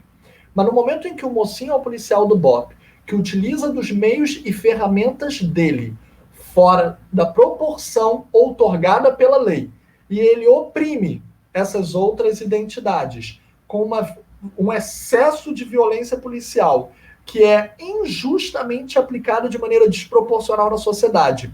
Na Baixada, perante a Zona Sul, ele continua sendo mocinho? Ele não é mais o mocinho na estrutura... Então tá, eu ensinei para a criança o que é a estrutura clássica da jornada do herói. Lá com o livro As Mil Faces do Herói, do Joseph Campbell, com a estrutura clássica de estudo do que é uma jornada de superação do desafio e de redenção. Porém, se eu não aplico com as questões sociais atuais e com as questões identitárias disparitárias de direitos, que são fluidos, porque não estão sendo aplicados democraticamente de maneira equivalente, quem é o mocinho dessa história? Então, tá, a pessoa se juntou ao tráfico, né, que é uma frase que algumas pessoas de direita, algumas pessoas, respeito pessoas de direita, eu acho bem diferente de pessoas de direita desse governo atual. Esse governo atual eu não acho que é de direita, eu acho que ele é de extremo fascismo, que é diferente de direita. Eu tenho amigos que votariam no Alckmin e que não votaram no Bolsonaro. Então é uma coisa bem diferente mesmo. Então, assim, ou, por exemplo, agora está se falando do... como é que é o nome dele? Luiz de Mello? O político que agora se assumiu, né, gay nas redes. Eduardo. Ele agora está sendo visto como a terceira via, né? Não, Eduardo não, peraí, gente. Não é Eduardo, sim. Então, ele está sendo visto como uma terceira via agora, porque ele está sendo visto como novo Amoedo. Ele está sendo visto... E muita pessoa conservadora está dizendo assim para seus familiares mais desconstruídos ou revolucionários, mas eu vou votar num homem gay, não era o que vocês queriam? Mas ele está reiterando o discurso de direita que geralmente é opressivo à identidade dele. Ele assumiu uma identidade, que bom, representatividade, não quer dizer que ele esteja defendendo uma política partidária que seja a favor da própria identidade dele. Leite, isso. Eduardo Leite. Aqui, ó, o nosso querido mestre está complementando, o Alckmin é social-democrata. Não, eu sei, gente, partidariamente é social-democrata, é isso mesmo. E o Leite, que é do PSDB, que foi o que se assumiu agora gay. E o Henrique falou, gay e de esquerda. Então, a gente não pode pressupor que porque a pessoa vem de uma identidade que seria tida como uma contra-hegemônica, que ela necessariamente vai estar do lado da identidade dela. Ela pode estar reproduzindo padrões opressivos, infelizmente. Então, assim, quando nós falamos sobre essa democratização de acesso, é de base. Se não tiver desde a educação e a pessoa tiver consciência de como exercer, não só qual é o direito dela, mas como exercê-lo, e que ela tem acesso àquilo, a gente nunca vai ter a paridade de direitos. Então, da mesma forma, quando a gente fala, por exemplo, costuma-se dizer que a esquerda adora defender bandido. Ah, você defende bandido, leva para casa, então. Não é isso. Não é isso. É óbvio que ninguém quer ser assaltado. Eu já fui assaltado, eu tenho esse trauma. Foi horrível, é traumático, é evidente. A pessoa botava uma faca no teu pescoço, não é legal. Então, assim, foi inclusive, eu estava com a minha esposa, a Rony sabe dessa ocasião, foi minha esposa quem me defendeu, inclusive, ela combateu, inclusive, os bandidos, coisa que ela não deveria ter feito, porque o bandido poderia ter simplesmente me cortado, mas, então, assim, o fato a gente tem essa coisa, né, de acusarem, vocês acham que tudo que é bandido é bom, leva para casa. Não é isso, gente. O que a gente está falando a gente tem, aí a gente volta para o início da apresentação, a visão do Bentham, que é uma visão punitivista de sociedade. A gente não está falando que a sociedade ela não deve ter mecanismos de punição para quem sai do controle. Cometer um crime deve ser julgado, processado e condenado, e vai sofrer uma pena. Agora, a motivação foi a punição ou foi a justiça? A gente está falando sobre intenção do ato, motivação do ato. É isso que se perdeu nessa sociedade fluida, que a gente não está colocando os pingos nos is. Já vou colocar aqui o comentário atual aqui do Henrique. Então, assim, a motivação do Bentham foi punitivista. Quem saísse da linha tinha que ser punido. A nossa motivação ao falar que nem todo mundo tem acesso à democratização da educação, do trabalho, de uma linha legal, legítima, legalizada de trabalho de remuneração, e às vezes é obrigado a apelar para o tráfico, por exemplo, a gente não está defendendo a ilegalidade. A motivação aqui não é punitivista. A motivação aqui é democratizadora, de democratizar o acesso para que a pessoa tenha escolha verdadeira, escolha legítima, antes de acessar algo que ela esteja à margem da sociedade, e uma vez que ela saia dessa margem, ela possa, infelizmente, ser punida se ela cometer um ato ilícito na sociedade. Então, a gente não está falando que a pessoa que cometa um homicídio não deva ser julgada e processada. A gente está falando sobre a motivação do ato. Se você quer assim, porque às vezes algumas formas de controle jurídico, inclusive, da lei, como você colocou na sua pergunta, elas parecem que elas querem que a pessoa incorra no ato ilícito. E quanto menos pessoas, menos gente para controlar. Vai aí a pena de morte, executa logo. Ah, mas tem uma ou outra injusta. Mais vale a gente executar um ou outro injusto e executar muitos criminosos que realmente são criminosos do que não executar ninguém e tirar esses maus indivíduos da sociedade. Você está falando duas coisas com isso. Você está investindo mais na sociedade em que puna, você está botando dinheiro na arma, na bala, no BOP, na execução, porque a gente sabe que existem execuções sancionadas que não precisam da cadeira elétrica. Você está botando mais grana na consequência, na posteridade, do que na anterioridade, na prevenção, na educação, no acesso, né? Por quê? Porque quem tem privilégio quer manter privilégio. Privilégio é uma coisa que você só tem se você tiver uma bolha de poucos. Se você der a todo mundo, não é mais privilégio, é democratização de acesso. Então, quem detém um pouco... Fale. Não, eu queria te fazer uma última pergunta, antes que o nosso tempo acabe.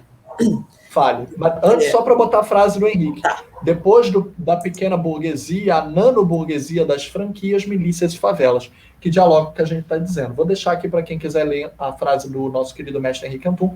Fale, Rony, continue. Não, você está mutada, perdão.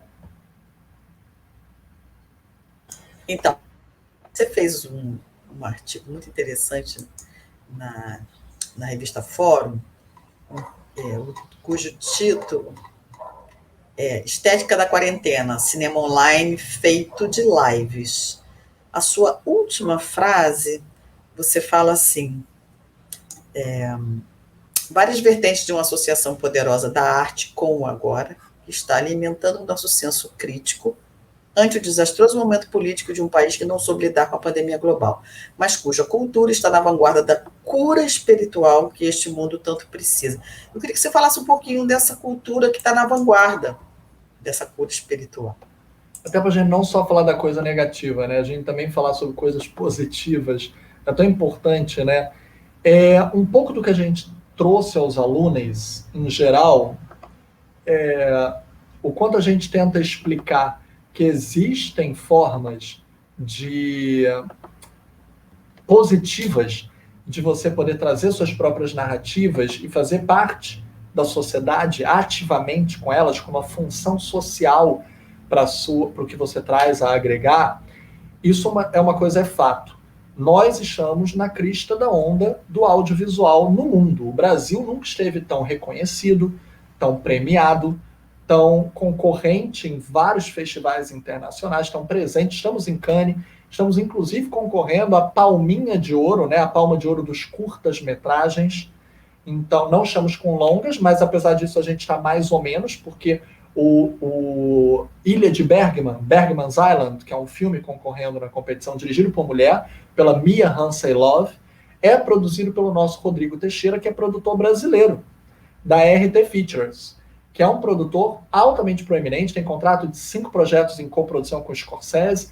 Então, assim, ele produziu grandes sucessos que já foram multipremiados, como A Bruxa, do Robert Eggers, e o Farol, Me Chame Pelo Seu Nome, que ganhou o roteiro adaptado no Oscar, e isso é uma produção do nosso brasileiro, é Brasil ganhando de certa forma.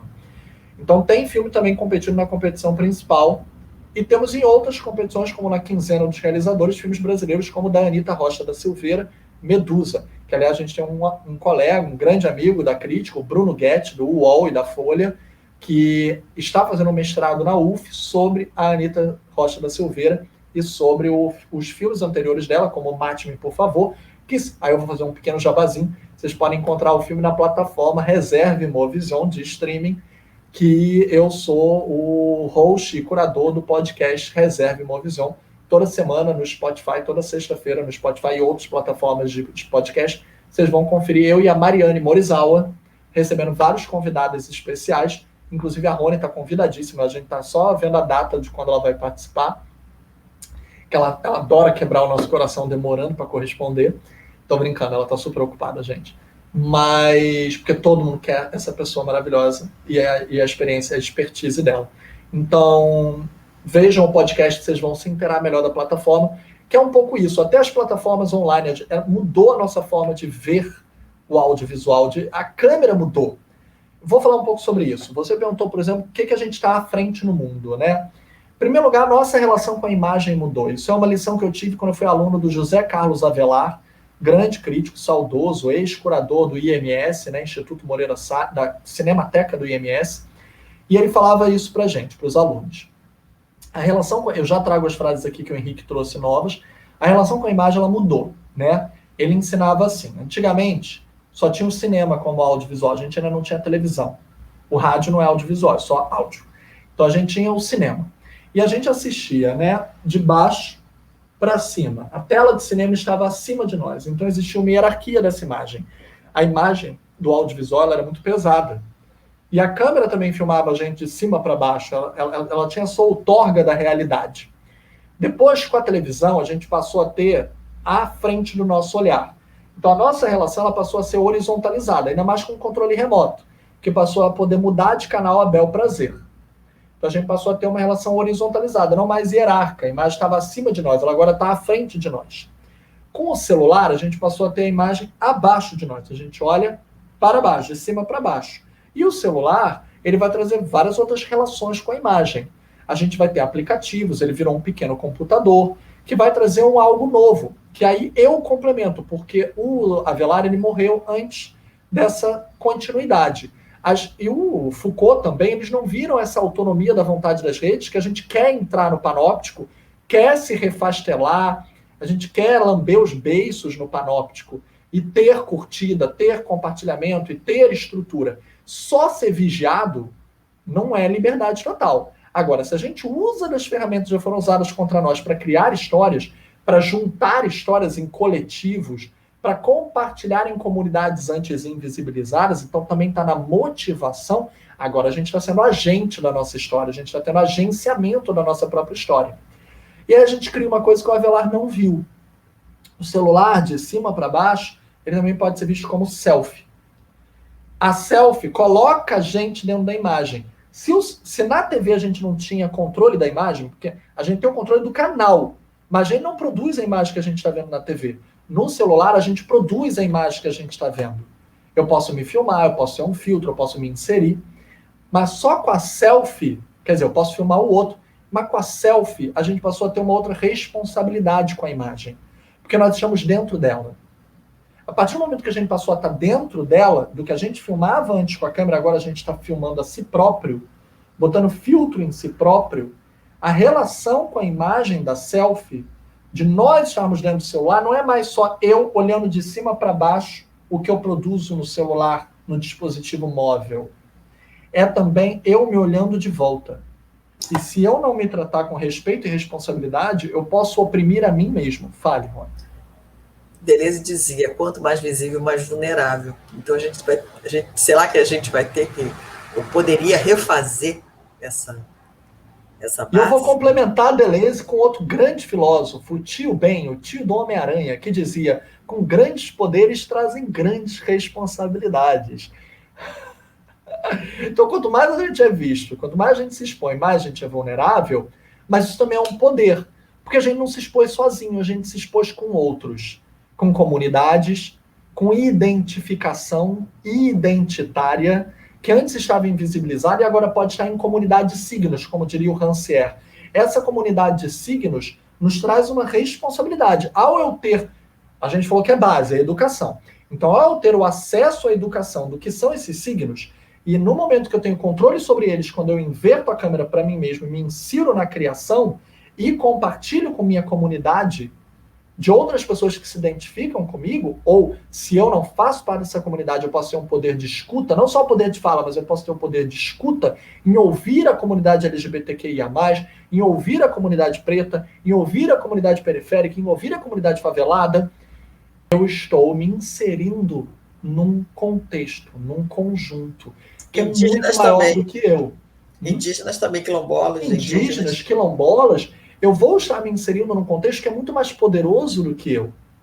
Então, Deleuze tem razão, eu me sinto mais vulnerável, mas essa vulnerabilidade não é só ruim. Aí diria Bergson, tirando a interpretação de Deleuze, quanto mais a gente é sensível, já que o Rancière fala sobre essa partilha do sensível na comunidade de signos, quanto mais a gente é sensível, mais a gente é afetado. Quanto mais a gente é afetado, a gente pensa que ser afetado, ser atravessado é só ruim. Eu estou recebendo soco aqui, sendo afetado. Mas com esse soco eu recebi uma experiência, eu já sei agachar. Então, a afetação não é só vulnerabilidade. Vulnerabilidade não é só ruim. Eu ser vulnerável e ser sensível, me sensibilizar ao outro também é experiência. E também é positivo. Pode ser tirado algo positivo do quanto eu sou afetado. Então, quanto mais eu... Deleuze não vê isso, mas quanto mais eu me vulnerabilizo, as pessoas veem vulnerabilidade apenas como ruim, mas se eu sou invulnerável, nada me atravessa. Eu sou insensível. Se eu me vulnerabilizo a tudo, eu choro com tudo, eu sou sensível a tudo, tudo me dói, eu ganho experiência. Se eu sou invulnerável, eu não senti. Eu não ganhei experiência. Eu não vou saber que isso me dói. Então eu não vou me preparar para a próxima. Mesmo que me deixe roxo, eu não senti. O soro do super soldado, né? Eu sou insensível. Eu sou super soldado. Eu vou continuar entrando na frente, no front, vou seguir, não vou sentir que eu tô todo esburacado de bala, porque eu vou seguir em frente. Jonathan Crary. Eu não tive experiência. O Crary fala isso. O 24/7, eu estou acordado 24/7, eu não sinto, eu sou insensível. Então a pessoa vê vulnerabilidade como uma coisa ruim. Ela não necessariamente é uma coisa ruim. E como diria o Rancière, a partilha do sensível nos potencializa. Porque a gente passa, ao partilhar, a gente passa a fazer parte de uma comunidade. E para essa comunidade, esses signos podem ter muito valor em comum. E ao universalizar, ao levar ao outro esse poder de escuta, a gente pode ter mais do que poder, uma potência. E ao trazer a selfie, nos colocar na imagem, essa responsabilidade é em dobro, como diria o Homem-Aranha, né? Grandes poderes trazem grandes responsabilidades. E juntando o Homem-Aranha ao Rancière, já virou aqui uma sopa de letrinha. Virou macarrão com feijão, que eu amo, por sinal. A gente está assumindo uma postura autônoma, mas ao mesmo tempo com agência, com responsabilidade. A gente tem que assumir, a gente não pode bancar o agente morto. Eu tô ali, mas eu não sirvo para nada. Eu sirvo e eu tenho que ser engajado e militante naquilo que eu represento. Porque senão eu vou estar ali como um zumbi. Eu vou ler aqui as frases do Henrique, né? Ele falou: grupos de extermínio aparecem na mídia no final dos 50 com a morte do detetive Lecoq em seu enfrentamento com cara de cavalo. É um excelente exemplo paradigmático de uma mudança de tempos. E ele também coloca que o Hélio Oiticica homenageia cara de cavalo em uma de suas obras.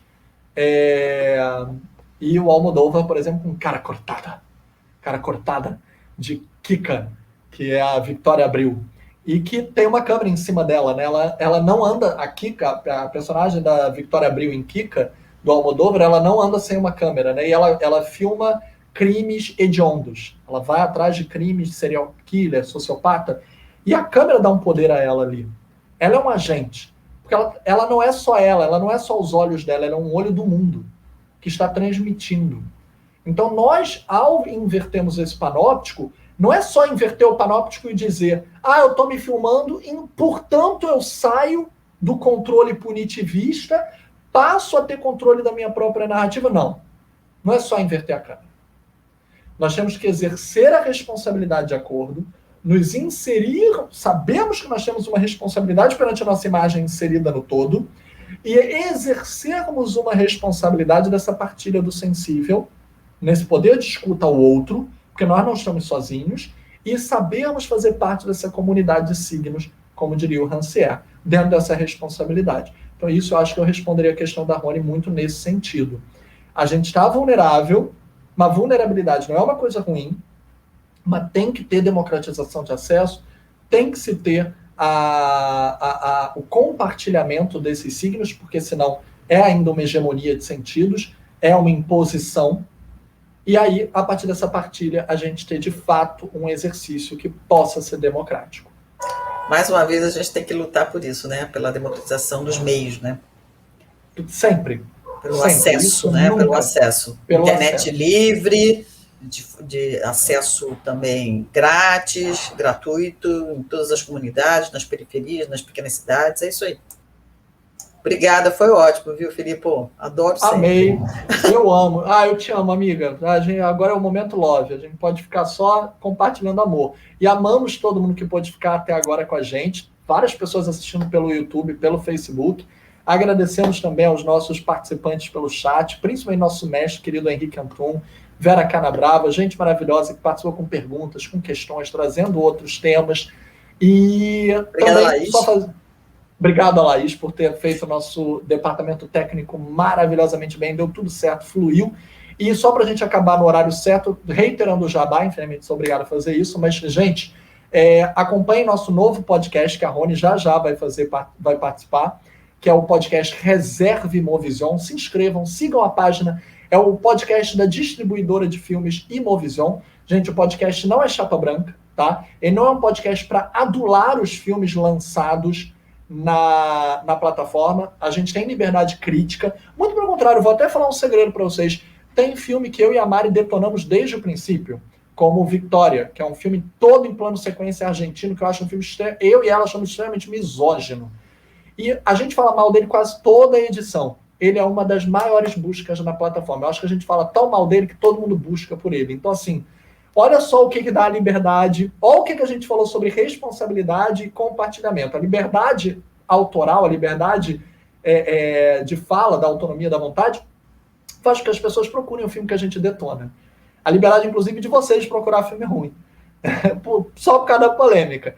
Então, o podcast ele é super democrático, os convidados não precisam falar bem dos filmes do lançamento da semana, mas a gente geralmente não fala dos lançamentos, a gente fala do tema que eles percorrem. Então, a gente fala de muitos outros filmes, inclusive não distribuídos pela Imovisão. Gente, é tão rancière que a Imovisão permite até que a gente fale de filmes não lançados por ela. Olha que coisa mais linda. E também me procurem nas redes sociais, aqui tá @FilipePitanga_crítico, no Instagram, no Twitter. Bota o crítico, porque senão você só vai ver o meu perfil pessoal, que é Felipe Pitanga, você só vai ver foto da minha família, da minha sobrinha afilhada, que eu sou muito orgulhoso dela, então, tipo, a gente tem maior orgulho da nossa sobrinha afilhada. Vocês querem trabalho? Procurem Felipe Pitanga Crítico. E meu YouTube também, Felipe Pitanga Crítico, vocês vão achar várias coisas sensacionais lá, porque eu sou correspondente do canal Like, eu sou roteirista e apresentador da Sessão AIC. Vários dos programas, depois de passarem no canal Like, são disponibilizados no YouTube. Então vocês vão achar vários dos programas do canal Like, que é o 530 na net, claro, HD, no meu YouTube também. Tem vários assuntos, então vocês vão poder percorrer. E Rony, desde já convidadíssima para participar das nossas atividades. Temos aqui elogios. Aceito com prazer, obrigado. O Henrique falou que amor.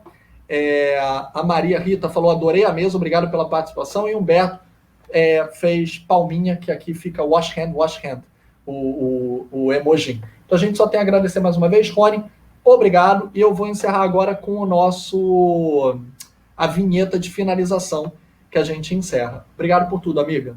E nos vemos já na aula do Henrique, que agora é às 11. Vamos sair daqui e entrar em outra sala. E vamos ouvir o feedback dele, pessoal. Aí a gente vai ver a verdade. Tchau, gente. Obrigada. Beijão, gente.